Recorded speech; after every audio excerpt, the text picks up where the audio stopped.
स्वागत है PTC news ਦੇ ਸਾਰੇ ਦਰਸ਼ਕਾਂ ਦਾ। ਮੈਂ ਹਰਪ੍ਰੀਤ ਸਿੰਘ, ਤੁਸੀਂ ਦੇਖ ਰਹੇ ਹੋ ਗਿਲਕੋ ਪ੍ਰੈਜ਼ੈਂਟਸ ਵਿਚਾਰ ਤਕਰਾਰ। ਇੱਕ ਅਹਿਮ ਮੁੱਦੇ ਤੇ ਵਿਚਾਰ ਚਰਚਾ ਲੈ ਕੇ ਤੁਹਾਡੇ ਸਾਹਮਣੇ ਹਾਜ਼ਰ ਹਾਂ। ਕਿਸੇ ਵੀ ਸੂਬੇ ਦੀ ਆਰਥਿਕਤਾ ਡਿਪੈਂਡ ਕਰਦੀ ਹੈ ਕਿ ਤੁਹਾਡੇ ਕੋਲ ਕਿੰਨਾ ਪਰ ਕੈਪੀਟਾ ਹੈਗਾ, ਇਸ ਤੋਂ ਇਲਾਵਾ ਤੁਹਾਡੇ ਖਰਚੇ ਕਿੰਨੇ ਨੇ ਤੇ ਤੁਹਾਡੀ ਆਮਦਨ ਕਿੰਨੀ ਹੈ।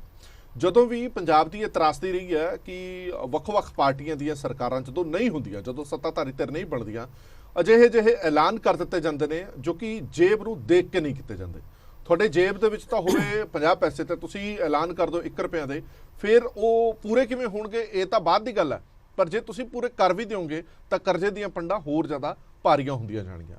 ਤਰਾਸਦੀ ਇਹ ਹੈ ਕਿ ਪੰਜਾਬ ਦੇ ਵਿੱਚ 3 ਲੱਖ ਕਰੋੜ ਰੁਪਏ ਦਾ ਕਰਜ਼ਾ ਜਿਹੜਾ ਉਹ ਹੋ ਚੁੱਕਿਆ ਪੰਜਾਬ ਦੇ ਸਿਰ।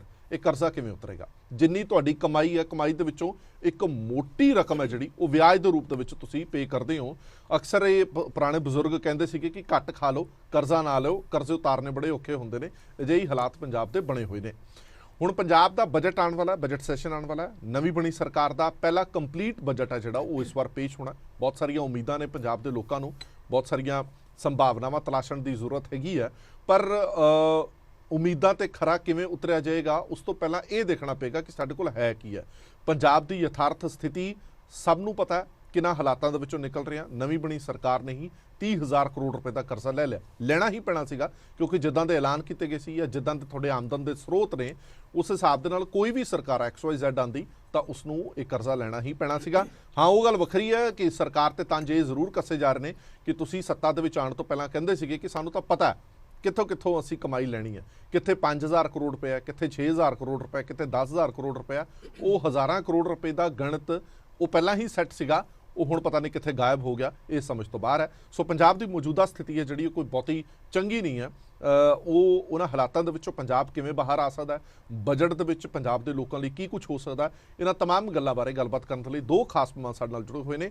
ਨਾਨ ਪੋਲੀਟੀਕਲ ਇਹ ਡਿਬੇਟ ਹੈਗੀ ਹੈ, ਇਸ ਦੇ ਵਿੱਚ ਅਸੀਂ ਸਮਝਣ ਦੀ ਕੋਸ਼ਿਸ਼ ਕਰਾਂਗੇ ਕਿਉਂਕਿ ਬਾਕੀ ਸਾਰੀਆਂ ਚੀਜ਼ਾਂ ਵੀ ਜ਼ਰੂਰ ਨੇ। ਪਿਛਲੇ ਕੁਝ ਦਿਨਾਂ ਤੋਂ ਤੁਸੀਂ ਦੇਖ ਰਹੇ ਹੋ ਬੰਦੀ ਸਿੰਘਾਂ ਦੇ ਮੁੱਦੇ ਤੇ ਵੀ ਅਸੀਂ ਵਿਚਾਰ ਚਰਚਾ ਕਰਦੇ ਰਹੇ ਹਾਂ, ਗੁਰਦੁਆਰਾ ਕਮੇਟੀਆਂ ਦੇ ਮੁੱਦਿਆਂ ਤੇ ਵਿਚਾਰ ਚਰਚਾ ਕਰਦੇ ਰਹੇ ਹਾਂ, ਲਾਅ ਐਂਡ ਆਰਡਰ ਤੇ ਵੀ ਵਿਚਾਰ ਚਰਚਾ ਕਰਦੇ ਰਹੇ ਹਾਂ। ਪਰ ਉਸ ਸਭ ਦੇ ਨਾਲ ਨਾਲ ਇਹ ਮੁੱਦਾ ਵੀ ਬਹੁਤ ਜ਼ਰੂਰੀ ਹੈ ਕਿ ਪੰਜਾਬ ਉਹਨਾਂ ਆਰਥਿਕ ਹਾਲਾਤਾਂ ਦੇ ਵਿੱਚ ਬਾਹਰ ਕਿਵੇਂ ਨਿਕਲੇਗਾ ਜਿਸ ਦੇ ਵਿੱਚ ਪੂਰੀ ਤਰ੍ਹਾਂ ਜਕੜਿਆ ਜਾ ਚੁੱਕਾ। ਸਾਡੇ ਨਾਲ ਦੋ ਖਾਸ ਮਹਿਮਾਨ ਨੇ। ਸਭ ਤੋਂ ਪਹਿਲਾਂ ਸਵਾਗਤ ਕਰਦੇ ਹਾਂ ਪ੍ਰੋਫੈਸਰ BS ਘੁੰਮਣ ਸਾਹਿਬ, ਮਸ਼ਹੂਰ ਅਰਥ ਸ਼ਾਸਤਰੀ ਨੇ ਔਰ ਸਾਬਕਾ ਵਾਈਸ ਚਾਂਸਲਰ ਨੇ ਪੰਜਾਬੀ ਯੂਨੀਵਰਸਿਟੀ ਦੇ। ਬਹੁਤ ਬਹੁਤ ਸਵਾਗਤ ਹੈ ਘੁੰਮਣ ਸਾਹਿਬ ਤੁਹਾਡਾ। ਘੁੰਮਣ ਸਾਹਿਬ ਆਫਟਰ ਲੌਂਗ ਟਾਈਮ, ਬਹੁਤ ਚਿਰ ਬਾਅਦ ਸਾਡੇ ਪੈਨਲ ਦੇ ਵਿੱਚ ਆਏ ਨੇ। ਚਲੋ ਇਹਨਾਂ ਨਾਲ ਗੱਲਾਂ ਬਾਤਾਂ ਕਰਾਂਗੇ। ਪਰਮੀਤ ਸਿੰਘ ਟਾਈਗਰ ਚੰਡੋਕ ਸਾਹਿਬ MD ਨੇ ਟਾਈਗਰ ਵੈਲਥ ਮੈਨੇਜਮੈਂਟ ਤੇ। ਬਹੁਤ ਬਹੁਤ ਸਵਾਗਤ ਹੈ ਦੋਵੇਂ ਮਹਿਮਾਨਾਂ ਦਾ।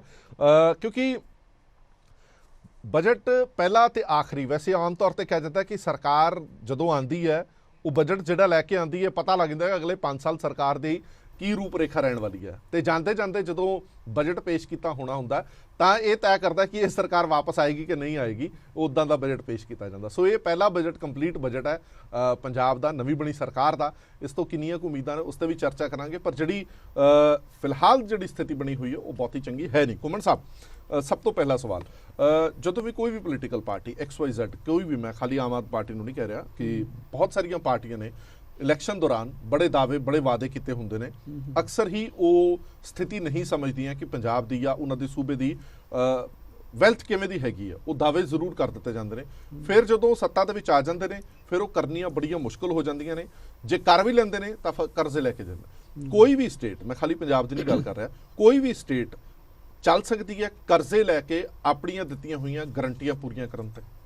ਪਹਿਲੇ ਤਾਂ ਜਿਹੜਾ ਤੁਸੀਂ ਪਹਿਲਾ ਸਵਾਲ ਖੜਾ ਕੀਤਾ ਹੈਗਾ ਜੀ, ਵੀ ਸਾਰੀਆਂ ਪਾਰਟੀਆਂ ਵਾਅਦੇ ਕਰਦੀਆਂ, ਤੇ ਇਹ ਮੇਰੇ ਖਿਆਲ ਹੈ ਵੀ ਸਿਰਫ ਇੰਡੀਆ 'ਚ ਨਹੀਂ, ਸ਼ਾਇਦ ਅਕ੍ਰੋਸ ਦੀ ਗਲੋਬ ਇੱਦਾਂ ਦਾ ਫਿਨੋਮੀਨਨ ਹੋਵੇ, ਕਿਉਂਕਿ ਉਹਨਾਂ ਨੇ ਲੋਕਾਂ ਦੇ ਦਿਲ ਜਿੱਤਨੇ ਹੁੰਦੇ, ਵੋਟਾਂ ਲੈਣੀਆਂ ਹੁੰਦੀਆਂ। ਇਸ ਕਰਕੇ ਪ੍ਰੋਮਿਸ ਕਰਨਾ, ਮੈਨੀਫੈਸਟੋ ਇਸ਼ੂ ਕਰਨਾ, ਇਹ ਸਾਰੀਆਂ ਪਾਰਟੀਆਂ ਦਾ ਇੱਕ ਧਰਮ ਹੈਗਾ ਜੀ। ਹੁਣ ਉਸ ਧਰਮ ਦੀ ਜੇ ਰੂਪ ਰੇਖਾ ਅਸੀਂ ਲੈ ਲਈਏ ਵੀ ਕਿਸ ਹੱਦ ਤੱਕ ਅਸੀਂ ਵਾਅਦੇ ਕਰਨੇ ਆ, ਜੇ ਪਹਿਲਾਂ ਥੋੜੀ ਜਿਹੀ ਜਾਂਚ ਪੜਤਾਲ ਕਰ ਲਈ ਜਾਏ ਵੀ ਅਸੀਂ ਇੰਨੇ ਕੁ ਵਾਅਦੇ ਕਰਨੇ ਆ, ਇੰਨਾ ਪਲੱਸ ਕਰਨਾ, ਅਸੀਂ ਪੂਰਾ ਕਰ ਸਕਦੇ ਹਾਂ, ਚਲੋ ਥੋੜਾ ਪਲੱਸ ਕਰ ਲਓ, ਆਈ ਡੋਂਟ ਮਾਈਂਡ, ਥੋੜਾ ਪਲੱਸ ਕਰ ਲਓ। ਵੀ ਮੇਰੇ ਖਿਆਲ ਨਾਲ ਸੁਪਰੀਮ ਕੋਰਟ 'ਚ ਵੀ ਇਹ ਮੁੱਦਾ ਉੱਠਿਆ ਸੀਗਾ ਵੀ ਜਦੋਂ ਤੁਸੀਂ ਲੋਕਾਂ ਨੂੰ ਵਾਅਦੇ ਕਰਨੇ ਆ, ਉਹਨਾਂ ਨੂੰ ਨਿਭਾਉਣ ਲਈ ਕੀ ਉਸ ਇਕੋਨਮੀ ਦੀ ਜਾਂ ਉਸ ਆਰਥਿਕਤਾ ਦੀ ਉਨੀ ਕੁ ਪਹੁੰਚ ਹੈ, ਉਨੀ ਕੁ ਪਰੋਖੋਂ ਹੈ ਉਹਦੇ ਵਿੱਚ।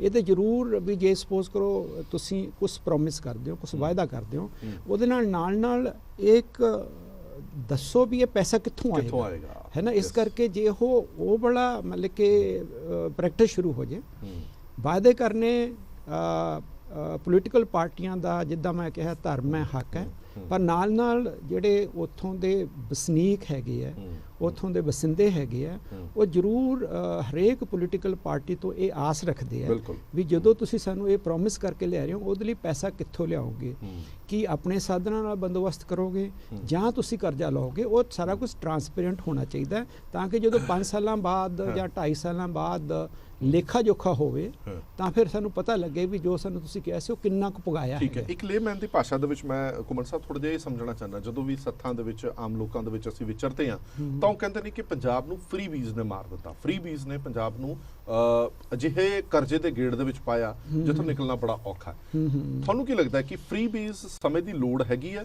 ਜਾਂ ਇਹ ਰਿਓੜੀਆਂ? ਇੱਦਾਂ ਹੈਗਾ ਵੀ ਫਿਰ ਮੈਂ ਉੱਥੇ ਹੀ ਜਾਵਾਂਗਾ ਵੀ ਇਹ ਸਿਰਫ ਪੰਜਾਬ ਦਾ ਇੰਡੀਆ ਸਪੈਸੀਫਿਕ ਨਹੀਂ ਹੈਗਾ, ਇਹ ਅਕ੍ਰੋਸ ਦੀ ਗਲੋਬ ਹੈ। ਇੱਕ ਬਹੁਤ ਤਕੜਾ ਅਰਥ ਸ਼ਾਸਤਰੀ ਹੋਇਆ ਜਿਹਨੂੰ ਅਸੀਂ ਮਿਲਟਨ ਫਰੀਡਮੈਨ ਕਹਿੰਦੇ ਹਾਂ, ਉਹਨੂੰ ਨੋਬਲ ਪ੍ਰਾਈਜ਼ ਵੀ ਮਿਲਿਆ।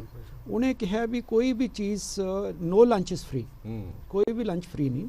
ਜਦੋਂ ਗਵਰਨਮੈਂਟ ਕਿਸੇ ਤਬਕੇ ਨੂੰ ਕੋਈ ਰਾਹਤ ਦਿੰਦੀ ਹੈ ਤਾਂ ਕਿਸੇ ਤਬਕੇ ਨੂੰ ਉਹਦਾ ਕਸ਼ਟ ਸਹਿਣਾ ਪੈਂਦਾ ਹੈ। ਇਸ ਕਰਕੇ ਜਿਹੜੀ ਗਵਰਨਮੈਂਟ ਦੀ ਬੈਲੈਂਸ ਸ਼ੀਟ ਹੈ ਉਹ ਇੱਕ ਜਗ੍ਹਾ ਤੋਂ ਸ਼ਿਫਟ ਕਰਕੇ ਦੂਜੀ ਜਗ੍ਹਾ ਤੇ ਜਾਂਦੀ ਹੈ।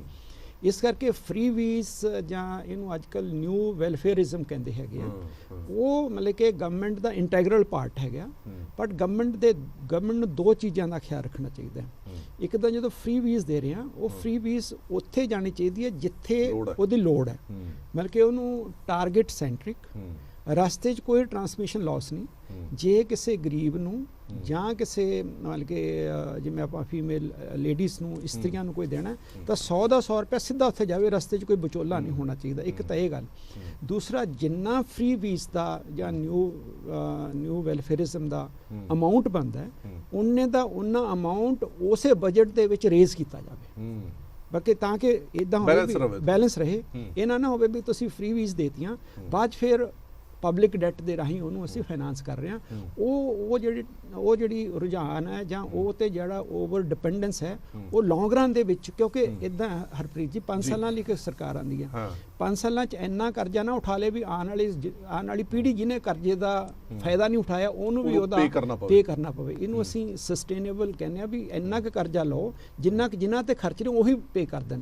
ਇਸ ਕਰਕੇ ਉਸੇ ਬਜਟ 'ਚ ਉਹਨਾਂ ਟੈਕਸ ਲਾ ਦਿਓ ਤਾਂ ਕਿ ਜਿੰਨਾ ਤੁਸੀਂ ਫ੍ਰੀ ਵੀਜ਼ ਦੇ ਰਹੇ ਹੋ ਉੱਥੋਂ ਲੈ ਲਓ। ਫ੍ਰੀ ਵੀਜ਼ ਦੇਣਾ ਕੋਈ ਨੁਕਸਾਨ ਨਹੀਂ ਹੈਗਾ, ਉਹਦਾ ਪਰਪਸ ਕੀ ਹੈ, ਕਿਹਦੇ ਲਈ ਹੈ ਤੇ ਕਿੱਦਾਂ ਦੇਣਾ, ਉਨਾ ਹੀ ਪੈਸਾ ਤੁਸੀਂ ਜ਼ਰੂਰ ਬਜਟ ਦੇ ਵਿੱਚ ਰੇਜ਼ ਕਰ ਲਓ। ਕਹਿਣ ਦਾ ਭਾਵ ਘੁੰਮਣ ਸਾਹਿਬ ਦਾ ਇਹ ਹੈ ਕਿ ਜਿਹੜਾ ਲੋੜਵੰਦ ਹੈ ਉਹਨੂੰ ਤਾਂ ਦੇ ਦਿਓ ਤੁਸੀਂ 300 ਫ੍ਰੀ ਯੂਨਿਟ, ਪਰ ਜਿਹੜਾ ਲੋੜਵੰਦ ਨਹੀਂ ਹੈ, ਜਿਹਦੀ ਲੱਖ ਰੁਪਏ ਤਨਖਾਹ ਹੈਗੀ ਹੈ, ਜਿਹੜਾ ਬਿੱਲ ਪੇ ਕਰ ਸਕਦਾ 4 5 7 ਹਜ਼ਾਰ ਬਿੱਲ ਪੇ ਕਰ ਸਕਦਾ, ਜਦੋਂ ਉਹਦਾ ਵੀ ਜ਼ੀਰੋ ਬਿੱਲ ਆਏਗਾ ਤਾਂ ਉਹ ਜਿਹੜਾ 4 5 7 ਹਜ਼ਾਰ ਰੁਪਈਆ ਉਹ ਤੁਹਾਨੂੰ ਖਟਕੇਗਾ ਜ਼ਰੂਰ ਕਿ ਉਹ ਇੱਕ ਹੁੰਦੇ ਸਰਦੇ ਵਾਲੇ ਦੀ ਜੇਬ ਦੇ ਵਿੱਚੋਂ ਨਿਕਲਣ ਵਾਲਾ ਪੈਸਾ ਵੀ ਨਿਕਲ ਕੇ ਤੁਹਾਡੇ ਕੋਲ ਨਹੀਂ ਆਇਆ। ਤਾਂ ਫਿਰ ਉਹ ਜਿਹੜੀ ਰਿਲੈਕਸੇਸ਼ਨ ਤੁਸੀਂ ਲੋਕਾਂ ਨੂੰ ਦੇ ਰਹੇ ਹੋ ਉਹ ਕਰਜ਼ਾ ਲੈ ਕੇ ਦੇ ਰਹੇ ਹੋ। ਇਹ ਵੈਲਫੇਅਰ ਸਕੀਮ ਕਿਵੇਂ ਦੀ ਹੋਈ ਕਿ ਵੈਲਫੇਅਰ ਸਕੀਮ ਪੂਰੀ ਕਰਨ ਦੇ ਲਈ ਤੁਹਾਨੂੰ ਕਰਜ਼ਾ ਲੈਣਾ ਪੈ ਰਿਹਾ? ਚੰਡੋਕ ਸਾਹਿਬ, ਮੌਜੂਦਾ ਹਾਲਾਤਾਂ ਦੀ ਅਸੀਂ ਪੰਜਾਬ ਦੀ ਗੱਲ ਕਰ ਲੈਂਦੇ ਹਾਂ। ਪੰਜਾਬ ਦੇ ਮੌਜੂਦਾ ਹਾਲਾਤ ਨੇ ਜਿਹੜੇ, ਮੈਂ ਜਿਵੇਂ ਪਹਿਲਾਂ ਕਿਹਾ ਕਿ 3 ਲੱਖ ਕਰੋੜ ਰੁਪਏ ਦਾ ਕਰਜ਼ਾ ਹੈ ਹੀ ਹੈ, ਨਵੀਂ ਬਣੀ ਸਰਕਾਰ ਨੇ ਵੀ 30,000 ਕਰੋੜ ਰੁਪਏ ਤੋਂ ਵੱਧ ਦਾ ਕਰਜ਼ਾ ਚੁੱਕ ਲਿਆ। ਫਿਰ ਤੁਹਾਨੂੰ ਲੱਗਦਾ ਕਿ ਇਸ ਗੇੜ ਦੇ ਵਿੱਚੋਂ ਪੰਜਾਬ ਜਲਦੀ ਬਾਹਰ ਆ ਪਾਏਗਾ ਜਿੱਦਾਂ ਦੇ ਫਿਲਹਾਲ ਮੌਜੂਦਾ ਹਾਲਾਤ ਨੇ ਉਹਨਾਂ ਨੂੰ ਦੇਖਦੇ ਹੋਏ? ਹਰਪ੍ਰੀਤ ਜੀ, ਇੱਕ ਸਿੰਪਲ ਗੱਲ ਹੈ ਗ੍ਰੈਵਿਟੀ ਦੀ, ਪਾਣੀ ਦੀ। ਤੁਸੀਂ 2 ਗਲਾਸ ਭਰੋ, ਇੱਕ ਦੇ ਅੰਦਰ ਪਾਣੀ ਇੰਨਾ ਰੱਖੋ, ਇੱਕ ਤੁਸੀਂ ਟਿਊਬ ਲਾ ਦਿਓ, the water will flow from the higher glass to the lower glass and the gradient and speed will depend ਕਿ ਉਹ ਕਿੰਨਾ ਖਾਲੀ ਔਰ ਕਿੰਨਾ ਉੱਤੇ ਹੈ। ਪੰਜਾਬ ਦਾ ਹਾਲ ਅੱਜ ਇਹ ਹੋ ਰਿਹਾ। ਆਂਧਰਾ ਪ੍ਰਦੇਸ਼, ਤੇਲੰਗਾਨਾ ਕੰਪੀਟੀਟਿਵ ਸਟੇਟ ਹੈ ਜੀ। ਚੀਫ ਮਿਨਿਸਟਰ ਰੜ ਜਾਂਦਾ ਹੈ ਇੰਡਸਟਰੀਲਿਸਟ ਨਾਲ, ਮੈਨੂੰ ਚਾਹੀਦੀ ਹੈ ਇੰਡਸਟਰੀ। ਸਰ ਨੇ ਗੱਲ ਕਹੀ, ਸਰ ਮੈਂ ਬਹੁਤ ਰਿਸਪੈਕਟ ਰੱਖਦਾ ਕਿ ਵਰਲਡ ਓਵਰ ਹੈ, ਪਰ ਬਹੁਤ ਸਾਰੀ ਜਗ੍ਹਾ ਇੱਕ ਕੰਪੀਟੀਟਿਵ ਪੋਜ਼ਿਟਿਵ ਪੋਲਿਟਿਕਸ ਵੀ ਚੱਲ ਰਹੀ ਹੈ ਜਿਹੜੀ ਕਿ ਆਂਧਰਾ ਪ੍ਰਦੇਸ਼ ਅਤੇ ਤੇਲੰਗਾਨਾ ਦੇਖਣ ਨੂੰ ਮਿਲ ਰਹੀ ਹੈ। ਕੋਈ ਇੰਡਸਟਰੀ ਆ ਜਾਏ, ਗੁਜਰਾਤ ਤੇ ਮਹਾਰਾਸ਼ਟਰ ਲੜਨ ਲੱਗ ਜਾਂਦੀ ਹੈ ਜੀ। ਹੁਣ ਵੇਦਾਂਤਾ ਦਾ ਪ੍ਰੋਜੈਕਟ ਆਇਆ, ਠੀਕ ਹੈ, ਉਹ ਮਹਾਰਾਸ਼ਟਰ ਜਾਣਾ ਚਾਹੀਦਾ ਸੀ, ਪੋਲੀਟੀਕਲ ਰੀਜ਼ਨਸ ਕਰਕੇ ਚਲਾ ਗਿਆ, ਚਲੋ ਕੁਝ ਮੈਰਿਟ ਵੀ ਹੋਣਾ ਹੈ, ਪਰ ਚੀਫ ਮਿਨਿਸਟਰ ਲੜ ਗਏ ਉਹਦੇ ਲਈ। ਸਾਡਾ ਚੀਫ ਮਿਨਿਸਟਰ ਕਿੱਥੇ ਸੀ? ਅੱਜ ਦੀ ਗੱਲ ਨਹੀਂ ਕਰ ਰਹੇ, ਸਾਡੇ ਪੁਰਾਣੇ ਚੀਫ ਮਿਨਿਸਟਰ ਕਿੱਥੇ ਸੀਗੇ? ਸਰ ਲੜਦੇ ਨੇ ਚੀਫ ਮਿਨਿਸਟਰ, ਅੱਜ ਦਾ ਉਹ ਜ਼ਮਾਨਾ ਖਤਮ ਹੋ ਗਿਆ। ਤੁਹਾਨੂੰ ਸਟੇਟ ਇਦਾਂ ਦੀ ਬਣਾਉਣੀ ਪਏਗੀ ਕਿ ਅਸੀਂ ਟੈਕਸਸ ਪਹਿਲੀ ਤਾਂ ਪ੍ਰੋਪੋਰਸ਼ਨੇਟਲੀ ਲਈਏ। ਹੁਣ GST ਆਉਣ ਦੇ ਬਾਅਦ ਇੱਕ ਲਿਮਿਟੇਸ਼ਨ ਵੀ ਆ ਗਈ ਸਰਕਾਰਾਂ ਦੀ ਕਿ ਉਹਨਾਂ ਹੈ ਨਹੀਂ, ਲੇਕਿਨ ਅਸੀਂ ਇੱਕ ਗੱਲ ਤਾਂ ਸਮਝੀ, ਜੇ ਅੱਜ 12% ਜਾਂ 18% GST ਜਿਹੜਾ ਸਟੈਂਡਰਡ ਰੇਟ ਹੈ ਉਹ 'ਚ ਅੱਧਾ ਪੈਸਾ ਤਾਂ ਸਟੇਟ ਨੂੰ ਹੀ ਜਾਂਦਾ ਹਰਪ੍ਰੀਤ ਜੀ। ਜੇ ਕਲੈਕਸ਼ਨ ਅੱਜ 100 ਹੋਏਗੀ 50 ਜਾਏਗਾ, ਜੇ ਕਲੈਕਸ਼ਨ 1000 ਹੋਏਗੀ ਤਾਂ 500 ਜਾਏਗਾ। ਔਰ ਸਟੇਟਸ ਨੂੰ ਕੰਪਨਸੇਟ ਵੀ ਕੀਤਾ ਜਾਂਦਾ ਹੈ। ਫਾਈਨੈਂਸ ਕਮਿਸ਼ਨ 42% ਜਿਹੜਾ ਪੈਸਾ ਇਨਕਮ ਟੈਕਸ ਤੋਂ ਲੈਂਦਾ ਹੈ, ਐਕਸਾਈਜ਼ ਤੋਂ ਲੈਂਦਾ ਹੈ, ਦੇ ਆਰ ਆਲਸੋ ਟ੍ਰਿਕਲਿੰਗ। ਜੇ ਹੁਣ ਸਾਡਾ ਪੈਸਾ ਸਿਰਫ 22-23 ਹਜ਼ਾਰ ਕਰੋੜ ਸਿਰਫ ਡੈਟ ਸਰਵਿਸਿੰਗ ਨੂੰ ਜਾ ਰਿਹਾ ਹੈ, 3 ਲੱਖ ਕਰੋੜ ਦੇ ਡੈਟ ਦੇ ਉੱਤੇ ਤੁਸੀਂ 8-9% ਵੀ ਸਟੇਟ ਦਾ ਡੈਟ ਲਾਓ, ਸਗੋਂ 30 ਹਜ਼ਾਰ ਕਰੋੜ ਤੱਕ ਸਾਡੇ ਡੈਟ ਸਰਵਿਸਿੰਗ ਜਾ ਰਿਹਾ ਹੈ। ਉਹਦੇ ਬਾਅਦ ਅਸੀਂ ਗੱਲ ਕਰ ਰਹੇ ਹਾਂ ਕਿ ਕੰਪੀਟੀਟਿਵ ਪੋਲਿਟਿਕਸ ਹੋ ਗਈ ਹੈ ਕਿ ਅਸੀਂ OPS ਵੀ ਦੇਣਾ, ਇਹ ਨਵਾਂ ਟ੍ਰੈਂਡ ਆ ਗਿਆ। ਹੁਣ ਵਾਜਪਾਈ ਸਾਹਿਬ ਅਗੇਂਸਟ ਵੈਰੀ ਡਿਫਿਕਲਟ ਟਾਈਮਸ, ਜਦ ਇਹ ਕਨਸੈਪਟ ਸੀਗਾ ਹੀ ਨਹੀਂ, ਲੜ ਫੜ ਕੇ ਖਤਮ ਕਰਕੇ, accept defence forces, army navy force, ਕਿਸੇ ਨੂੰ ਨਹੀਂ ਮਿਲੇਗਾ, ਔਰ NPS ਦਾ ਸਿਸਟਮ ਸਟਾਰਟ ਕਰਕੇ ਗਈ ਸੀ। ਹੁਣ ਸਰ ਸਾਰੀਆਂ ਸਟੇਟਾਂ ਬੋਲ ਤਾਂ ਰਹੀਆਂ ਡੰਕੇ ਦੀ ਚੋਟ ਤੇ, ਐਕਚੁਅਲੀ ਪੈਸਾ ਤੇ ਹਲੇ 1 ਰੁਪਇਆ ਦਿੱਤਾ ਕੋਈ ਨਹੀਂ। ਉਹ ਆਏਗਾ April 2024 ਦੇ ਵਿੱਚ, ਜਿਹਨੂੰ 20 ਸਾਲ ਹੋ ਜਾਣਗੇ April 2004 ਤੋਂ ਲੈ ਕੇ।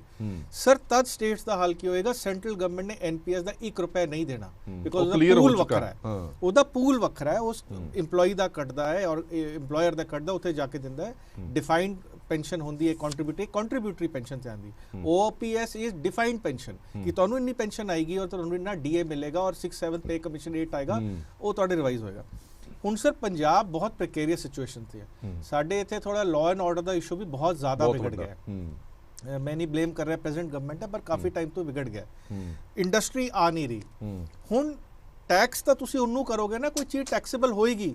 ਕੋਈ ਬੰਦਾ ਬਿਮਾਰ ਹੈ, ਤੁਸੀਂ ਉਹਨੂੰ ਕਹੋ ਕਿ ਮੈਨੂੰ ਟੈਕਸ ਦਿੱਤਾ, ਉਹ ਤਾਂ ਹੋਰ ਬਿਮਾਰ ਹੋ ਜਾਏਗਾ। ਕੁਝ ਰਹਿ ਹੀ ਨਹੀਂ ਗਿਆ ਹੁਣ, ਕੁਝ ਰਹਿ ਹੀ ਨਹੀਂ ਗਿਆ। ਤੇ ਜੇ ਤੁਹਾਡੇ ਕਾਫਰਸ ਭਰਨਗੇ, ਤੁਸੀਂ ਟੈਕਸੇਸ਼ਨ ਲੋਗੇ ਤਾਂ ਵੈਲਫੇਅਰ ਸਟੇਟ ਕਰੋ। ਸਟੇਟ ਗਵਰਨਮੈਂਟ ਦਾ ਕੰਮ ਤਾਂ ਵੈਲਫੇਅਰ ਸਟੇਟ ਦਾ ਹੀ ਹੁੰਦਾ। ਬਿਲਕੁਲ ਠੀਕ ਹੈ। ਮੈਂ ਇੱਕ ਗੱਲ ਚੰਡੂਕ ਸਾਹਿਬ ਐਡ ਆਨ ਕਰ ਦੇਣਾ। ਹਾਲ ਹੀ ਦੇ ਵਿੱਚ ਅਸੀਂ ਇੱਕ ਡਿਬੇਟ ਵੀ ਕੀਤੀ ਸੀ ਕਿ ਲੁਧਿਆਣਾ ਦੀ ਐਗਜ਼ਿਸਟਿੰਗ ਜਿਹੜੀ ਇੰਡਸਟਰੀ ਹੈ ਉਹ ਵੀ UP ਮੂਵ ਕਰ ਰਹੀ ਹੈ। 5 ਲੱਖ ਕਰੋੜ ਰੁਪਏ ਦੀ ਇਨਵੈਸਟਮੈਂਟ April ਤੱਕ ਉਹਨਾਂ ਨੇ ਕਰਨ ਦੀ ਗੱਲ ਕਹੀ ਹੈ। ਜਿਹੜੀ ਗੱਲ ਚੰਡੂਕ ਸਾਹਿਬ ਨੇ ਕਹੀ ਹੈ ਕਿ ਨਵੀਂ ਇੰਡਸਟਰੀ ਤਾਂ ਬਾਅਦ ਦੀ ਗੱਲ ਹੈ, ਜਿਹੜੀ ਐਗਜ਼ਿਸਟਿੰਗ ਇੰਡਸਟਰੀ ਹੈ, ਜਿਹੜਾ ਉਹ ਆਪਣਾ ਨਵਾਂ ਕੋਈ ਵੈਂਚਰ ਲੈ ਕੇ ਆਉਣਾ ਚਾਹੁੰਦੀ ਹੈ, ਉਹ ਤਾਂ ਜਾ ਰਹੀ ਹੈ UP। ਤੇ ਅਸੀਂ ਕਹਿ ਰਹੇ ਹਾਂ ਕਿ ਅਸੀਂ ਸਬਮਿਟ ਕਰਾ ਰਹੇ ਹਾਂ, ਅਸੀਂ ਬਾਹਰੋਂ ਇੰਡਸਟਰੀ ਲੈ ਕੇ ਆਵਾਂਗੇ। ਬਿਲਕੁਲ। ਹੁਣ ਅਸੀਂ 18 ਨੰਬਰ ਤੇ ਪਹੁੰਚ ਗਏ ਹਾਂ ਔਰ ਬਿਫੋਰ ਦੀ ਡਿਬੇਟ ਗੁੰਮਨ ਸਾਹਿਬ ਨੇ ਇੱਕ ਬੜੀ ਇੰਟੈਲੀਜੈਂਟ ਗੱਲ ਕਹੀ ਕਿ ਜਿਹੜੀਆਂ ਐਂਡ ਦੀ ਸਟੇਟਸ ਹੈ ਉਹਨਾਂ ਦਾ ਸਾਈਜ਼ ਹੀ ਕੀ ਹੈ, ਆਰ ਦੇ ਰੀਲੀ ਕੰਪੀਟਿੰਗ ਵਿਦ ਅਸ।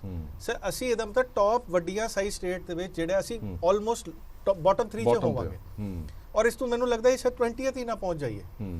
ਸੋ ਅਸੀਂ ਇੰਨੀ ਸਪੀਡ ਨਾਲ ਡਿਟਰੇਟ ਹੋ ਰਹੇ ਹਾਂ, ਅਸੀਂ ਗੱਲਾਂ ਵਾਦਾ ਜੋ ਵੀ ਪ੍ਰੋਮਿਸਿਸ ਕਰ ਰਹੇ ਹਾਂ।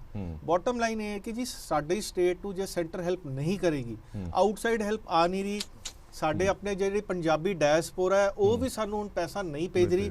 ਕੇਰਲਾ ਇਹਦਾ ਰੀਜ਼ਨ ਇੱਕ ਹੋਰ ਵੀ ਹੈ ਕਿ ਉੱਥੋਂ ਗਲਫ ਤੋਂ ਬਹੁਤ ਪੈਸਾ ਆਉਂਦਾ ਹੈ। ਹੁਣ ਜਿਹੜਾ ਪੰਜਾਬੀ ਹਰਪ੍ਰੀਤ ਜੀ ਸੋਚਣ ਵਾਲੀ ਗੱਲ, ਡੈਮੋਗ੍ਰਾਫਿਕ ਚੇਂਜ ਹੋ ਗਿਆ। ਹੁਣ ਸੈਕੰਡ ਜਨਰੇਸ਼ਨ ਕੈਨੇਡਾ 'ਚ ਪੈਦਾ ਹੋਣੀ ਸ਼ੁਰੂ ਹੋ ਗਈ। ਇੱਕ ਜਨਰੇਸ਼ਨ ਸੀ ਪੰਜਾਬੀ ਗਾਣੇ ਆਉਂਦੇ ਸੀ ਕਿ ਮਾਂ ਤੈਨੂੰ ਮੈਂ ਪੈਸੇ ਭੇਜਾਂਗਾ, ਉਹ ਫਰਸਟ ਜਨਰੇਸ਼ਨ ਸੀ। ਹੁਣ ਜਿਹੜੀ 80-90 ਦੀ ਜਨਰੇਸ਼ਨ ਹਰਪ੍ਰੀਤ ਜੀ ਉਹਨਾਂ ਨੇ ਉੱਥੇ ਮੈਰਿਜ ਕਰ ਲਈ ਹੈ, ਉਹਨਾਂ ਦੀ ਸੈਕੰਡ ਜਨਰੇਸ਼ਨ ਆ ਗਈ ਹੈ, ਉਹ ਹੁਣ ਉੱਥੇ ਦੇ ਵਸਨੀਕ ਹੋ ਗਏ। ਸਰ ਉਹਨਾਂ ਦਾ ਇੰਡੀਆ ਨਾਲ ਲੈਣਾ ਦੇਣਾ ਕੋਈ ਨਹੀਂ, ਉਹ ਜ਼ਮੀਨਾਂ ਉੱਥੇ ਖਰੀਦ ਰਹੇ ਨੇ। ਉਹਨਾਂ ਦਾ ਜਿਹੜਾ ਇੱਕ ਅੰਬਲੀਕਲ ਕਾਰਡ ਸੀ ਕੰਟਰੀ ਨਾਲ, ਜਿਹੜੇ ਉਹ ਖਤਮ ਹੋ ਚੁੱਕਿਆ ਹੈ, ਉਹ ਪੈਸਾ ਵੀ ਨਹੀਂ ਆ ਰਿਹਾ, ਸਟੇਟ ਡਿਟਰੇਟ ਹੋ ਰਿਹਾ। ਉਹਦੇ ਬਾਅਦ ਇੰਨੇ ਫਰੀਬੀਜ਼ ਦਿੱਤੇ ਹੈ, ਹਲੇ ਤਾਂ ਇਹ ਵਾਅਦੇ 1000 ਪਰ ਲੇਡੀ ਨੂੰ ਦੇਣਾ ਜੀ, ਉਹ ਹਲੇ ਹੋਇਆ ਕੋਈ ਨਹੀਂ। ਫਿਰ ਤੁਸੀਂ ਫ੍ਰੀ ਇਲੈਕਟ੍ਰਿਸਿਟੀ ਦੇਣੀ ਹੈ ਫਾਰਮਰ ਨੂੰ, 300 ਯੂਨਿਟਾਂ ਤੁਸੀਂ ਫ੍ਰੀ ਕਰ ਦਿੱਤੀਆਂ, ਸਾਡੇ ਕਾਫਰਸ ਹੀ ਨਹੀਂ ਹੈ। ਹੁਣ ਭਾਵੇਂ ਸੁਪਰੀਮ ਕੋਰਟ ਕਹਿੰਦੀ ਰਹੇ, ਪਰ ਇਹ ਤਾਂ ਜੀ ਪੀਪਲ ਪੋਲਿਟਿਕਸ ਹੈ। ਜਦ ਤੱਕ ਸਾਡੇ ਕੋਲ ਇਹਦਾ ਕੋਈ ਰੂਲ ਨਹੀਂ ਆਏਗਾ, ਔਰ ਮੈਨੂੰ ਲੱਗਦਾ ਨਹੀਂ ਕੋਈ ਪੋਲੀਟੀਕਲ ਪਾਣੀ ਬਣੇਗੀ ਕਿ ਜੋ ਅਸੀਂ ਚੀਜ਼ਾਂ ਆਪਣੇ ਮੈਨੀਫੈਸਟੋ 'ਚ ਪਾਈਆਂ, ਅਸੀਂ ਜੇ 50% ਨਹੀਂ ਕਰਦੇ ਤਾਂ ਅਸੀਂ ਸਟੈਂਡ ਹੀ ਨਹੀਂ ਹੋ ਸਕਦੇ। ਔਰ ਮੈਨੂੰ ਨਹੀਂ ਲੱਗਦਾ ਇਹ ਕਦੀ ਵੀ ਵਰਲਡ ਪੋਲਿਟਿਕਸ 'ਚ ਹੋਏਗਾ ਜੀ। ਬਿਲਕੁਲ ਠੀਕ ਹੈ। ਜਿਹੜੀ ਗੱਲ ਚੰਡੂਕ ਸਾਹਿਬ ਹੋਰਾਂ ਨੇ ਕਹੀ ਹੈ ਕਿ ਜਿਹੜੀਆਂ ਸਬਸਿਡੀਜ਼ ਦਿੱਤੀਆਂ ਜਾ ਰਹੀਆਂ, ਉਹ ਐਗਰੀਕਲਚਰ ਦੀ ਸਬਸਿਡੀਜ਼ ਹੈ, PRTC ਦੀ, PSPCL ਦੀ। ਤੁਸੀਂ ਹਾਲਾਤ ਦੇਖੋ, PSPCL ਦੀ ਅਸੀਂ ਖਬਰ ਚਲਾਈ ਸੀ ਕਿ ਕਰਜ਼ਾ ਲੈ ਕੇ 5000 ਕਰੋੜ ਰੁਪਏ ਤੱਕ ਕਰਜ਼ਾ ਲੈ ਕੇ ਉਹਨਾਂ ਨੇ ਤਨਖਾਹਾਂ ਦਿੱਤੀਆਂ, ਪੈਨਸ਼ਨਾਂ ਦਿੱਤੀਆਂ। ਉਹ PSPCL ਜਿਹੜੀ ਕਦੇ ਸਰਪਲਸ ਹੁੰਦੀ ਸੀ, ਜਿਹਦੇ ਕੋਲ ਕਮਾਈ ਦੇ ਸਾਧਨ ਇੰਨੇ ਹੁੰਦੇ ਸੀਗੇ ਕਿ ਉਹਦੇ ਕੋਲ ਜਿਹੜਾ ਬਜਟ ਆ ਉਹਦਾ ਸਰਪਲਸ ਹੁੰਦਾ ਸੀ। ਅੱਜ ਹਾਲਾਤ ਇਹ ਨੇ ਕਿ ਉਹਨਾਂ ਨੂੰ ਕਰਜ਼ਾ ਲੈ ਕੇ ਤਨਖਾਹਾਂ ਤੇ ਪੈਨਸ਼ਨਾਂ ਦੇਣੀਆਂ ਪੈ ਰਹੀਆਂ ਨੇ। ਫਿਰ ਇਹ ਸਟੈਂਡ ਕਿਵੇਂ ਕਰਨਗੇ, ਇਹ ਇੱਕ ਵੱਡਾ ਸਵਾਲ ਹੈ। ਕੁਮਨ ਸਾਹਿਬ, ਜਿਹੜੀ ਗੱਲ ਸਬਸਿਡੀਜ਼ ਦੀ ਕੀਤੀ ਜਾ ਰਹੀ ਹੈ, ਉਹ ਸਬਸਿਡੀ ਤੁਹਾਨੂੰ ਲੱਗਦਾ ਨਹੀਂ ਕਿ ਚਲੋ ਵਾਅਦੇ ਹੋ ਗਏ, ਕਰ ਦਿੱਤੇ, ਬਿਨਾਂ ਸੋਚੇ ਸਮਝੇ ਵਾਅਦੇ ਕਰ ਦਿੱਤੇ, ਹੁਣ ਜੇ ਆਪਣੀ ਸਟੇਟ ਨੂੰ ਬਚਾਉਣਾ ਤਾਂ ਕੋਲਾ ਘੁੱਟ ਭਰਨਾ ਪਏਗਾ, ਹੱਥ ਖੜੇ ਕਰ ਦਿਓ ਜਾਂ ਦੱਸ ਦਿਓ ਵੀ ਅਸੀਂ ਇਦਾਂ ਨਹੀਂ ਦੇ ਸਕਦੇ। ਹੁਣ ਇਹ ਡਿਮਾਂਡ ਵਾਰ-ਵਾਰ ਉੱਠਣ ਲੱਗੀ ਹੈ ਕਿ ਸਾਡੇ ਪੰਜਾਬ ਦੀ ਅੱਧੀ ਆਬਾਦੀ ਨੂੰ 1-1000 ਰੁਪਈਆ ਤੁਸੀਂ ਦੇਣਾ, ਹਰੇਕ ਵਿਮਨ ਦੇ ਖਾਤੇ ਦੇ ਵਿੱਚ ਤੁਸੀਂ ਕਿਹਾ ਸੀ 1000 ਰੁਪਏ ਪਾਣਾ। ਇਹ ਪੋਸੀਬਲ ਹੈ ਇਹਨਾਂ ਹਾਲਾਤਾਂ ਨੂੰ ਦੇਖਦੇ ਹੋਏ? ਮੈਨੂੰ ਇਹ ਲੱਗਦਾ ਵੀ ਉਹ ਕਦਮ ਵਾਪਸ ਲੈਣਾ ਬਹੁਤ ਮੁਸ਼ਕਲ ਹੈ। ਜਿਹੜਾ ਕਦਮ ਤੁਸੀਂ ਉਠਾ ਲਿਆ ਜਿਹਦੇ ਬੇਸਿਸ ਤੇ ਤੁਸੀਂ ਮਤਲਬ ਕਿ 92 MLA ਆਏ ਤੁਹਾਡੇ ਕੋਲੇ, ਉਹ ਕਦਮ ਵਾਪਸ ਨਹੀਂ ਜਾ ਸਕਦਾ। ਜਿਹੜਾ ਜਿਵੇਂ ਨਾ ਵੀ ਤੀਰ ਚੋਂ ਕਮਾਨ ਚੋਂ ਛੁੱਟ ਗਿਆ, ਉਹ ਤਾਂ ਛੁੱਟ ਗਿਆ। ਹੁਣ ਇਹ ਵੀ ਉਹਦੇ ਲਈ ਕਿੱਦਾਂ ਬੰਦੋਬਸਤ ਕੀਤਾ ਜਾਵੇ, ਕਿੱਦਾਂ ਦੇ ਤੌਰ ਤਰੀਕੇ ਸਰਕਾਰ ਅਪਣਾਵੇ ਤਾਂ ਕਿ ਨਾਲ ਆਪਣੇ ਵਾਅਦੇ ਵੀ ਪੂਰੇ ਕਰਦੇ ਰਹੇ ਤੇ ਨਾਲ ਪਬਲਿਕ ਡੈਟ ਵੀ ਨਾ ਵਧੇ। ਉਹਦੇ ਮੈਂ ਤੁਹਾਨੂੰ ਦੋ ਮਤਲਬ ਕਿ ਉਹਦੇ ਦੋ ਹੱਲ ਦੱਸਦਾ ਹੈ ਜੀ। ਇੱਕ ਤਾਂ ਹੱਲ ਹੈ ਵੀ ਆਪਾਂ ਜਿਹੜਾ ਆਪਣਾ ਰੈਵਨਿਊ ਹੈ ਉਹ ਕਿੱਦਾਂ ਵਧਾ ਸਕਦੇ ਹਾਂ। ਦੂਸਰਾ ਉਹਦਾ ਹੱਲ ਹੈ ਵੀ ਆਪਣਾ ਖਰਚਾ ਕਿੱਦਾਂ ਘਟਾ ਸਕਦੇ ਹਾਂ। ਜਿੱਥੋਂ ਤੱਕ ਰੈਵਨਿਊ ਵਧਾਉਣ ਦਾ ਸਵਾਲ ਹੈ, ਦੋ ਜਗ੍ਹਾ ਤੇ ਕਈ ਸਾਲਾਂ ਤੋਂ ਕੋਈ ਕੰਮ ਨਹੀਂ ਹੋਇਆ।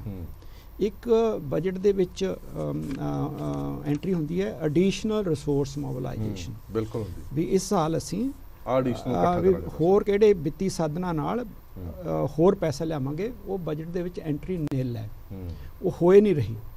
ਇਸ ਕਰਕੇ ਇੱਕ ਗੁਜ਼ਾਰਿਸ਼ ਤਾਂ ਹੁਣ ਦੇ ਫਾਈਨਾਂਸ ਮਿਨਿਸਟਰ ਸਾਹਿਬ ਨੂੰ ਇਹ ਹੈਗੀ ਆ ਵੀ ਇਸ ਸਾਲ ਘੱਟੋ ਘੱਟ ਇੱਕ ਐਂਟਰੀ ਹੋ ਜੇ। ਮੈਂ ਕਿਹਾ 300 ਕਰੋੜ ਕਿਤੇ 2017-18 ਦੇ ਵਿੱਚ ਕਿਤੇ ਹੋਈ ਸੀ, ਉਸ ਤੋਂ ਬਾਅਦ ਨਿਲ ਚੱਲ ਰਿਹਾ। ਇੱਕ ਤਾਂ ਇਹ ਏਰੀਆ ਜਿਹਨੂੰ ਐਕਸਪਲੋਰ ਕਰਨ ਦੀ ਲੋੜ ਹੈਗੀ ਹੈ। ਦੂਸਰਾ ਏਰੀਆ ਹੈ ਵੀ ਇੱਕ ਨੌਨ ਟੈਕਸ ਰੈਵਨਿਊ ਇੱਕ ਹੈਡ ਹੈ।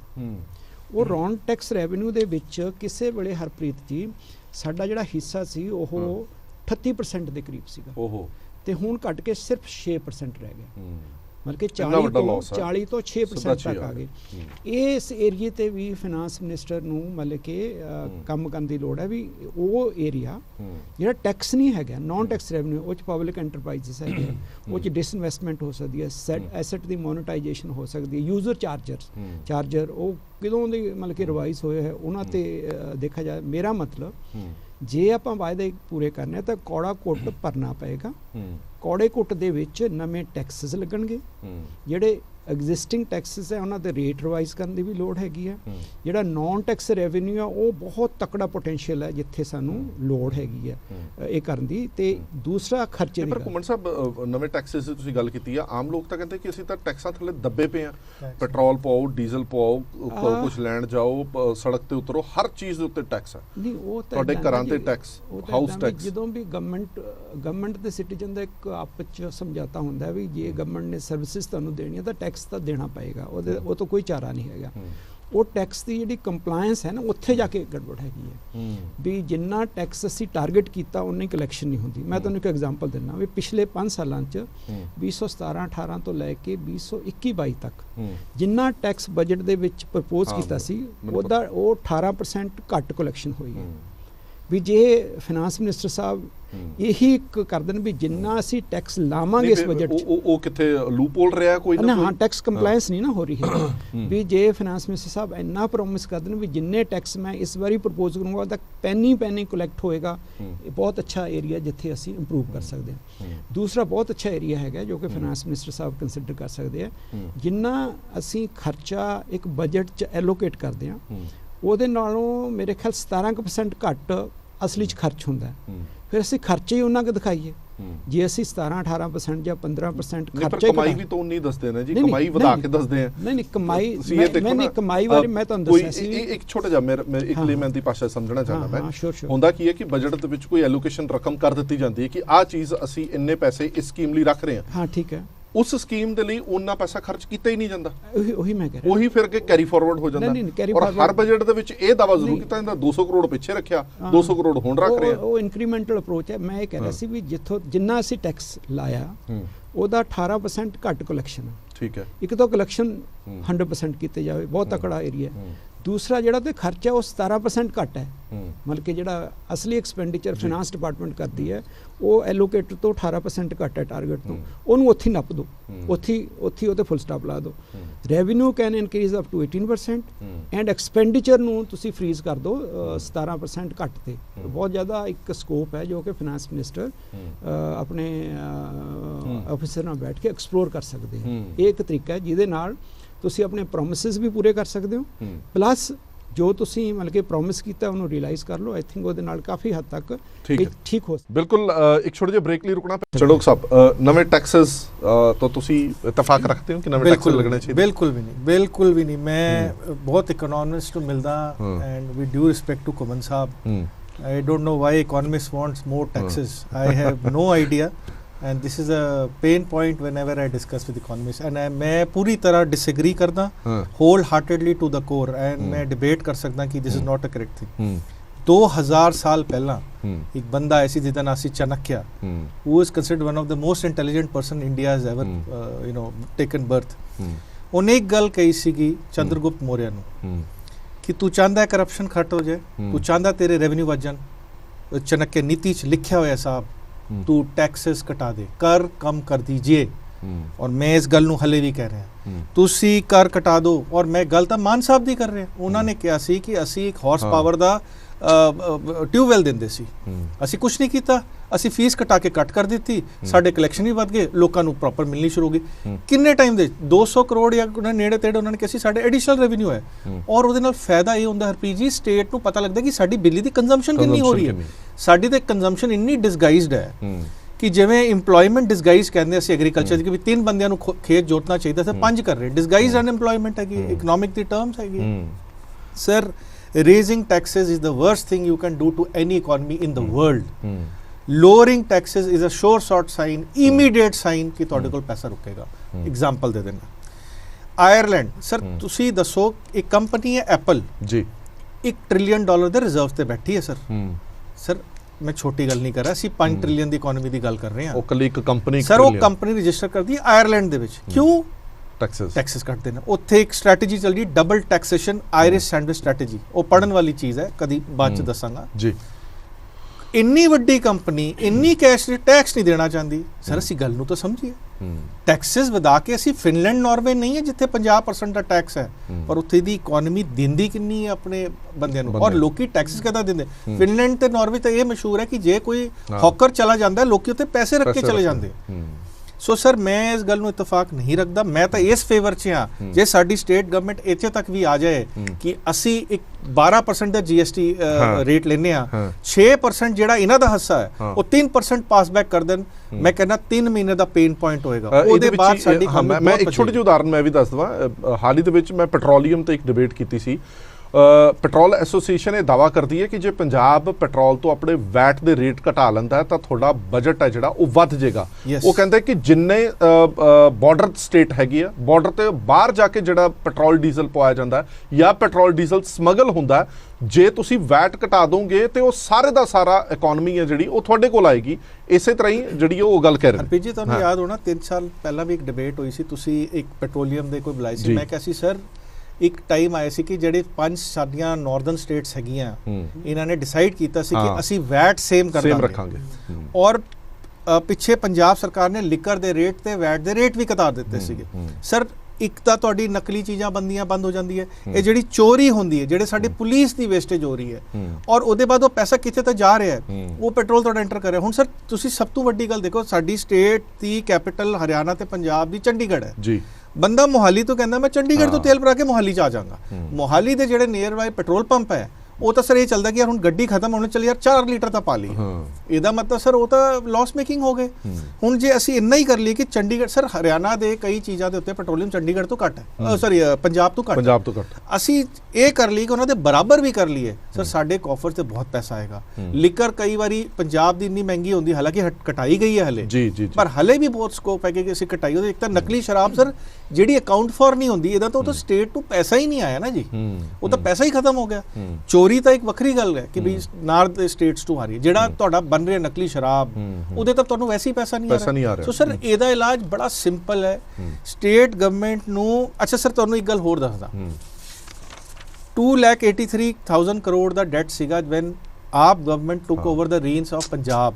ਉਹ 3,05,000 3,04,000 ਕਰੋੜ ਹੈ, ਮਤਲਬ ਇੰਨਾ ਤੁਹਾਡਾ ਡੈਟ ਹੋ ਗਿਆ। 20-22,000 ਕਰੋੜ ਨਾਲ ਲੈ ਲਿਆ, ਹਾਲਾਂਕਿ ਤੁਸੀਂ ਮੈਨੂੰ ਕਿਸੇ 30,000 ਕਰੋੜ ਲੈ ਲਿਆ ਉਹਨਾਂ ਨੇ। ਸਰ ਇਹ ਹੋਏਗਾ ਕਿ ਸੈਂਟਰ ਚਲਾਏਗੀ ਕਿੱਦਾਂ? ਮੈਂ ਤੁਹਾਨੂੰ ਉਹਨਾਂ ਖਾਣਾ ਖਿਲਾਵਾਂਗਾ ਨਾ ਤੁਸੀਂ ਬਗਾਵਤ ਕਰ ਸਕਦੇ ਹੋ, ਪਰ ਇੰਨੀ ਜਾਨ ਦਵਾਂਗਾ ਕਿ ਤੁਸੀਂ ਚੱਲਦੇ ਰਹੋ। ਉਹਦਾ ਰੀਜ਼ਨ ਹੈ ਸਰ, ਕਿਉਂਕਿ ਪੰਜਾਬ ਨੇ ਦਿਖਾ ਦਿੱਤਾ 2 ਸਾਲ ਪਹਿਲਾਂ ਕਿ ਉਹ it can get down the biggest people on their नीज। ਜੇ ਸੈਂਟਰਲ ਗਵਰਨਮੈਂਟ ਨੇ ਪੈਸਾ ਦੇਣਾ ਬੰਦ ਕਰਤਾ, ਪੰਜਾਬ 'ਚ ਸੋਸ਼ਲ ਅਨਰੈਸਟ ਹੋ ਜਾਏਗਾ। ਜੇ ਸਟੇਟ ਗਵਰਨਮੈਂਟ ਦੀ ਇੰਪਲੋਈ ਦੀ ਸੈਲਰੀਆਂ ਡਿਲੇ ਹੋਈ 2 ਦਿਨ, ਸਾਰ ਲੈਣ 20 ਦਿਨ, ਇਹ ਪੈਨਸ਼ਨਾਂ ਡਿਲੇ ਹੋਣੀਆਂ ਸ਼ੁਰੂ ਹੋ ਗਿਆ। ਸੋ ਸਰਕਾਰ, ਸੈਂਟਰਲ ਗਵਰਨਮੈਂਟ ਸਟੇਟ ਗਵਰਨਮੈਂਟ ਨੂੰ ਉਹਨਾਂ ਕੁ ਦਿੰਦੀ ਰਹੇਗੀ ਕਿ ਇਹ ਚੀਜ਼ ਨਾ ਹੋਏ, ਕਿਉਂਕਿ ਅਸੀਂ ਬਾਰਡਰ ਸਟੇਟ ਆ ਔਰ ਪਿੱਛੇ ਅਸੀਂ ਦਿਖਾ ਦਿੱਤਾ ਹੈ ਕਿ ਪੰਜਾਬੀ ਕਮਿਊਨਿਟੀ ਇਜ਼ ਡਿਫਰੈਂਟ। ਸੋ ਸਾਡੀ ਸਟੇਟ ਗਵਰਨਮੈਂਟ ਦੀ ਇੱਕ ਇਹ ਵੀ ਇਸ਼ੂ ਹੈ ਕਿ ਸੈਂਟਰ ਡਬਲ ਇੰਜਨ ਜੋ ਵੀ ਅਸੀਂ ਕਹਿੰਦੇ ਆ, ਮੇਰੇ ਖਿਆਲ ਨਾਲ ਮੈਂ ਉਸ ਕਨਸੈਪਟ ਨੂੰ ਬਿਲਕੁਲ ਆਬਜੈਕਸ਼ਨੇਬਲ ਲੈਣਾ ਕਿ ਸੈਂਟਰ ਨੂੰ ਐਦਾਂ ਕਦੀ ਵੀ ਫੀਲ ਨਹੀਂ ਦੇਣੀ ਚਾਹੀਦੀ ਕਿ ਜੇ ਸਾਡੀ ਸਰਕਾਰ ਹੋਊਗੀ ਤਾਂ ਹੀ ਹੋਏਗਾ। ਉਹ ਫੀਲਿੰਗ ਦੇਣੀ ਵੀ ਗਲਤ ਹੈ। ਔਰ ਸੌਰੀ ਟੂ ਸੇ ਕਿ ਹੁਣ ਤਾਂ ਇੰਨਾ ਬਲੇਟੈਂਟ ਹੋ ਗਿਆ ਕਿ broadly ਬੋਲਿਆ ਜਾਂਦਾ ਹੈ ਕਿ ਅਸੀਂ ਕਰ ਰੈਲੀਆਂ 'ਚ ਬੋਲਿਆ। ਬਟ ਕੱਟ ਦ ਲੌਂਗ ਸਟੋਰੀ ਸ਼ਾਰਟ, ਮੈਂ ਫੀਲ ਕਰਦਾ ਜੀ ਸਟੇਟ ਟੈਕਸਸ ਦੀ ਇੰਪਲੀਮੈਂਟੇਸ਼ਨ, ਘੁੰਮਣ ਸਾਹਿਬ ਦਾ ਉਹ ਪੁਆਇੰਟ ਤਾਂ ਬਿਲਕੁਲ ਜੈਨੂਇਨ ਹੈ ਕਿ ਇੰਪਲੀਮੈਂਟੇਸ਼ਨ ਹੀ ਨਹੀਂ ਹੋ ਰਹੀ ਤਾਂ ਪੈਸਾ ਨਹੀਂ ਆ ਰਿਹਾ ਸਰ। ਪਰ ਮੇਰੇ ਹਿਸਾਬ ਨਾਲ ਸਟੇਟ ਗਵਰਨਮੈਂਟ, ਤੁਸੀਂ ਸਰ 200 ਰੁਪਏ ਲੈਂਦੇ ਹੋ ਪ੍ਰੋਫੈਸ਼ਨਲਸ ਤੋਂ, ਸਰ ਗੱਲ 200 ਰੁਪਏ ਨਾਲ ਤੁਹਾਡਾ ਸਮਝੋ ਜੇ ਸਾਲ ਦਾ 100 ਕਰੋੜ ਇਕੱਠਾ ਹੋ ਵੀ ਗਿਆ, ਉਹਦੇ ਨਾਲ ਕਿਹੜਾ ਪਰਪਸ ਅਚੀਵ ਹੁੰਦਾ? ਬੂੰਦ ਫਰਦੀ ਹੈ, ਪਰ ਖਰਚਾ ਉਸ ਤੋਂ ਤੁਸੀਂ ਬਿਜਲੀ ਵੀ ਫ੍ਰੀ ਦੇਤੀ, ਉਹੀ ਕਰਨਾ, ਲੀਕੇਜ ਵੀ ਜ਼ਿਆਦਾ ਹੈ, ਖਰਚੇ ਵੀ ਜ਼ਿਆਦਾ। ਉੱਥੇ ਜੇ ਨਕੇਲ ਕੱਸੀ ਜਾਵੇ ਤਾਂ ਕਾਫੀ ਹੱਦ ਤੱਕ ਸਮਝਿਆ ਜਾ ਸਕਦਾ। ਕੋਮਨ ਸਾਹਿਬ, ਇੱਕ ਸਵਾਲ ਜਿਹੜਾ ਵਾਰ-ਵਾਰ ਇਹ ਕਿਹਾ ਜਾਂਦਾ ਕਿ ਪੰਜਾਬ ਉਹਨਾਂ ਹਾਲਾਤਾਂ ਦੇ ਵਿੱਚੋਂ ਨਿਕਲ ਰਿਹਾ ਕਿ ਹੁਣ ਕੇਂਦਰ ਸਰਕਾਰ ਬਾਂਹ ਫੜੇ ਤਾਂ ਫੜੇ, ਆਪ ਆਪਣੇ ਪੈਰਾਂ ਤੇ ਪੰਜਾਬ ਇਸ ਕਰਜ਼ੇ ਚੋਂ ਬਾਹਰ ਨਹੀਂ ਆ ਸਕਦਾ ਜਿੰਨੀ ਵੱਡੀ ਇਹ ਮੋਟੀ ਰਕਮ ਸਿਰ ਚੜ ਗਈ ਹੈ। ਤੇ ਕੀ ਜੇ ਮੈਂ ਗਲਤ ਨਹੀਂ ਹਾਂ ਤਾਂ ਪਿੱਛੇ ਜੇ ਜਦੋਂ ਮਨਮੋਹਨ ਸਿੰਘ ਦੀ ਸਰਕਾਰ ਸੀ, ਇੱਕ ਲੰਮਸਮ ਟੈਕਸ ਮਾਫ ਕੀਤਾ ਗਿਆ ਸੀਗਾ, ਉਹ ਕਰਜ਼ਾ ਮਾਫ ਕੀਤਾ ਗਿਆ ਸੀਗਾ, ਕਿਸਾਨਾਂ ਦਾ ਕਰਜ਼ਾ ਮਾਫ ਕੀਤਾ ਗਿਆ ਸੀਗਾ, ਉਦੋਂ ਵੀ ਸ਼ਾਇਦ ਕੁਝ ਕੁ ਹਿੱਸਾ ਕਿਸਾਨਾਂ ਨੂੰ ਮਿਲਿਆ ਸੀ ਜਾਂ ਸੈਂਟਰ ਨੂੰ ਮਿਲਿਆ, ਮਿਲੀਟੈਂਸੀ ਵਾਲੇ ਦਾ ਕਰ ਗਿਆ ਸੀ। ਤੇ ਫਿਰ ਤੁਹਾਨੂੰ ਲੱਗਦਾ ਹੈ ਕਿ ਕੇਂਦਰ ਸਰਕਾਰ ਜੇ ਮਦਦ ਕਰੇ ਤਾਂ ਪੰਜਾਬ ਫਿਰ ਤੋਂ ਆਪਣੇ ਪੈਰਾਂ ਤੇ ਖੜਾ ਹੋ ਸਕਦਾ? ਇਹ ਇਸ ਚੀਜ਼ ਤੇ ਨਿਰਭਰ ਕਰਦਾ ਵੀ ਪੰਜਾਬ ਆਪਣਾ ਕੇਸ ਕਿੱਦਾਂ ਪੇਸ਼ ਕਰਦਾ। ਜੇ ਤਾਂ ਕਿਉਂਕਿ ਪੰਜਾਬ ਦੇ ਵਿੱਚ ਤੇ ਸੈਂਟਰ ਗਵਰਨਮੈਂਟ ਦੇ ਵਿੱਚ ਇੱਕ ਫਰਕ ਹੈ। ਸੈਂਟਰ ਗਵਰਨਮੈਂਟ ਕੋਲੇ ਇੱਕ national institute for public finance and policy ਹੈ ਜੀ, ਜੋ ਬੜੀ ਸੋਹਣੀ ਰਿਸਰਚ ਕਰਕੇ ਸੈਂਟਰ ਗਵਰਨਮੈਂਟ ਕੋਲੇ ਇੱਕ ਐਡਵਾਈਜ਼ਰੀ ਕਾਉਂਸਲ ਹੈ, ਇੱਕ ਇਕਨੋਮਿਕ ਐਡਵਾਈਜ਼ਰੀ ਕਾਉਂਸਲ ਹੈ, ਚੀਫ ਇਕਨੋਮਿਸਟ ਐਡਵਾਈਜ਼ਰ ਹੈ ਉੱਥੇ। ਮਤਲਬ ਕਿ ਜਿਹੜਾ ਯੂਨੀਅਨ ਗਵਰਨਮੈਂਟ ਹੈ ਨਾ, ਉੱਥੇ ਹਰੇਕ ਕੰਮ ਬਰੀਕੀ ਨਾਲ ਤੈਅ ਹੁੰਦਾ ਹੈਗਾ। ਜੇ ਉਹ ਆਪਣਾ ਕੰਮ ਬਰੀਕੀ ਨਾਲ ਤੈਅ ਕਰਦੇ ਆ ਤਾਂ ਸਾਡਾ ਕੇਸ ਜਦੋਂ ਜਾਂਦਾ ਉਸ ਬਰੀਕ ਛਾਣਨੀ ਚੋਂ ਛਾਣਦੇ। ਇਸ ਕਰਕੇ ਜੇ ਅਸੀਂ ਚਾਹੁੰਦੇ ਹਾਂ ਇਹ ਚੀਜ਼ ਅਸੀਂ ਸ਼ੋਅ ਕਰ ਸਕਦੇ ਹਾਂ ਵੀ ਪੰਜਾਬ ਨੈਸ਼ਨਲ ਸਿਕਿਉਰਿਟੀ ਲਈ, ਨੈਸ਼ਨਲ ਇੰਟੈਗ੍ਰੇਸ਼ਨ ਲਈ ਜਾਂ ਬਾਰਡਰ ਸਟੇਟ ਜਾਂ ਫੂਡ ਸਿਕਿਉਰਿਟੀ ਲਈ ਆਪਣਾ ਇੱਕ ਤਰ੍ਹਾਂ ਦਾ ਪਾਣੀ ਐਕਸਪੋਰਟ ਕਰ ਰਿਹਾ। ਮਤਲਬ ਕਿ ਜਿੰਨਾ ਤੁਹਾਡਾ ਚਾਵਲ ਜਾ ਰਿਹਾ, ਇੱਕ ਤਰ੍ਹਾਂ ਦਾ ਤੁਹਾਡਾ ਪਾਣੀ ਬਾਹਰ ਜਾ ਰਿਹਾ ਤੇ ਅੰਡਰਗਰਾਉਂਡ ਪਾਣੀ ਡਿਪਲੀਟ ਹੋ ਰਿਹਾ। ਵੀ ਜੇ ਤਾਂ ਬਿਲਕੁਲ ਅੰਕੜਿਆਂ ਤੇ ਆਧਾਰਿਤ ਥੋਰੋ ਪ੍ਰੋਫੈਸ਼ਨਲ ਪ੍ਰਪੋਜ਼ਲ ਬਣਾ ਕੇ ਤੇ ਗਵਰਨਮੈਂਟ ਆਫ ਇੰਡੀਆ ਦੀ ਕਿਸੇ ਸਕੀਮ 'ਚ ਫਿੱਟ ਕਰਕੇ, ਕਿਉਂਕਿ ਉਦਾਂ ਹੀ ਨਹੀਂ ਜਾ ਕੇ ਤੁਸੀਂ ਕਹਿ ਸਕਦੇ ਸਾਨੂੰ ਇੰਨਾ ਦੇ ਦਿਓ। ਗਵਰਨਮੈਂਟ ਆਫ ਇੰਡੀਆ ਦੀਆਂ ਸਕੀਮਾਂ ਨੂੰ ਤੁਹਾਨੂੰ ਐਨਾਲਿਸਿਸ ਕਰਨਾ ਪਏਗਾ, ਕਿਉਂਕਿ ਉਹਨਾਂ ਨੇ ਤਾਂ ਸਾਰੇ ਸਟੇਟ ਕਿਹੜੀ ਸਕੀਮ ਚੋਂ ਕਿੰਨਾ ਕੁ ਲੈ ਸਕਦੇ ਆ, ਕਿਹੜੀ। ਕਿਉਂਕਿ ਮੈਂ ਥੋੜੀ ਜਿਹੀ ਸਟੱਡੀ ਸੈਂਟਰਲੀ ਸਪਾਂਸਰਡ ਸਕੀਮ ਦੀ ਕੀਤੀ ਹੈ। ਬਹੁਤ ਜ਼ਿਆਦੀਆਂ ਸੈਂਟਰਲੀ ਸਪਾਂਸਰਡ ਸਕੀਮ ਤਾਂ ਇੱਥੇ ਕੰਸੀਡਰ ਹੀ ਨਹੀਂ ਕਰਦੇ ਅਸੀਂ, ਕਿਉਂਕਿ ਉੱਥੇ ਇੱਕ ਐਕਸਕਲੂਸਿਵ ਨੋਡਲ ਆਫਿਸਰ ਚਾਹੀਦਾ ਜਿਹੜਾ ਕੱਲੀ ਦੀ ਛਾਣ ਛਾਣੇ ਤੇ ਕਹੇ ਵੀ ਇੱਥੇ ਅਸੀਂ ਆਹ ਲੈ ਸਕਦੇ ਹਾਂ, ਆਹ ਲੈ ਸਕਦੇ ਹਾਂ। ਮੇਕ ਇਨ ਇੰਡੀਆ, ਜਿਵੇਂ ਮੇਕ ਇਨ ਇੰਡੀਆ ਬਹੁਤ ਤਕੜੀ ਹੋਇਆ, ਪਰ ਪੰਜਾਬ ਦੇ ਵਿੱਚ ਮੇਕ ਇਨ ਪੰਜਾਬ ਪਿਕਅਪ ਹੀ ਨਹੀਂ ਹੋਈ। ਮੇਰਾ ਕਹਿਣ ਦਾ ਭਾਵ ਇਹ ਹੈਗਾ ਵੀ ਸੈਂਟਰ ਗਵਰਨਮੈਂਟ ਤੋਂ ਜੇ ਅਸੀਂ ਪੈਸਾ ਲੈਣਾ ਤਾਂ ਸੈਂਟਰ ਗਵਰਨਮੈਂਟ ਦੇ ਯਾਰਡ ਸਟਿਕਸ ਦੇ ਮੁਤਾਬਕ ਸਾਨੂੰ ਉਹ ਪ੍ਰਪੋਜ਼ਲ ਤਿਆਰ ਕਰਨੀ ਪਏਗੀ। ਉਸ ਪ੍ਰਪੋਜ਼ਲ ਲਈ ਸਾਨੂੰ evidence based, research based case ਬਣਾਉਣਾ ਪਏਗਾ। ਉਹਦੇ ਲਈ ਜਿੱਦਾਂ ਆਪਾਂ ਨੇ ਕੋਲੇ national public finance and policy, ਉੱਦਾਂ ਦਾ ਇੱਕ ਇੰਸਟੀਚਿਊਟ ਅਸੀਂ, ਮੈਂ 6th ਫਾਈਨਾਂਸ ਕਮਿਸ਼ਨ ਦਾ ਮੈਂਬਰ ਸੀਗਾ ਤੇ ਉਹਦੇ ਵਿੱਚ ਲਖਨਪਾਲ ਸਾਡੇ ਚੇਅਰਮੈਨ, ਉਹ 'ਚ ਅਸੀਂ ਸੁਜੈਸਟ ਕੀਤਾ ਵੀ ਪੰਜਾਬ ਦੇ ਵਿੱਚ ਇੱਕ ਰਿਸਰਚ ਬੇਸਡ ਅੱਛੀ ਇੰਸਟੀਚਿਊਟ ਚਾਹੀਦੀ ਹੈ ਜੋ ਕਿ ਪੰਜਾਬ ਦਾ ਕੇਸ ਜਦੋਂ ਵੀ ਬਾਹਰ ਜਾਵੇ ਤਾਂ ਉਹ ਥੋਰੋਲੀ ਪ੍ਰੀਪੇਅਰਡ ਹੋ ਕੇ ਜਾਵੇ।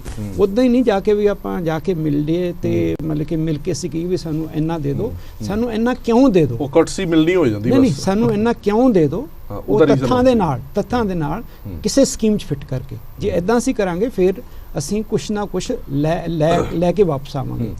ਇੱਕ ਗੱਲ ਮੈਂ ਥੋੜੀ ਜਿਹੀ ਘੁੰਮਣ ਸਾਹਿਬ ਤੁਹਾਡੇ ਤੋਂ ਜਾਣਨਾ ਚਾਹੁੰਦਾ ਵੀ ਹਰੇਕ ਸਰਕਾਰ ਦੀ, ਸਟੇਟ ਗਵਰਨਮੈਂਟ ਜਿਹੜੀ ਵੀ ਨਵੀਂ ਆਉਂਦੀ ਉਹਦੀ ਆਪਣੀਆਂ ਵੱਖੋ ਵੱਖਰੀਆਂ ਨੀਤੀਆਂ ਹੁੰਦੀਆਂ ਨੇ। ਜਿਹੜੀ ਹਾਲ ਹੀ ਦੇ ਵਿੱਚ ਜਿਹੜੀ ਸਰਕਾਰ ਹੈ ਉਸ ਦੀਆਂ ਆਪੋ ਆਪਣੀਆਂ ਨੀਤੀਆਂ ਹੋਣੀਆਂ।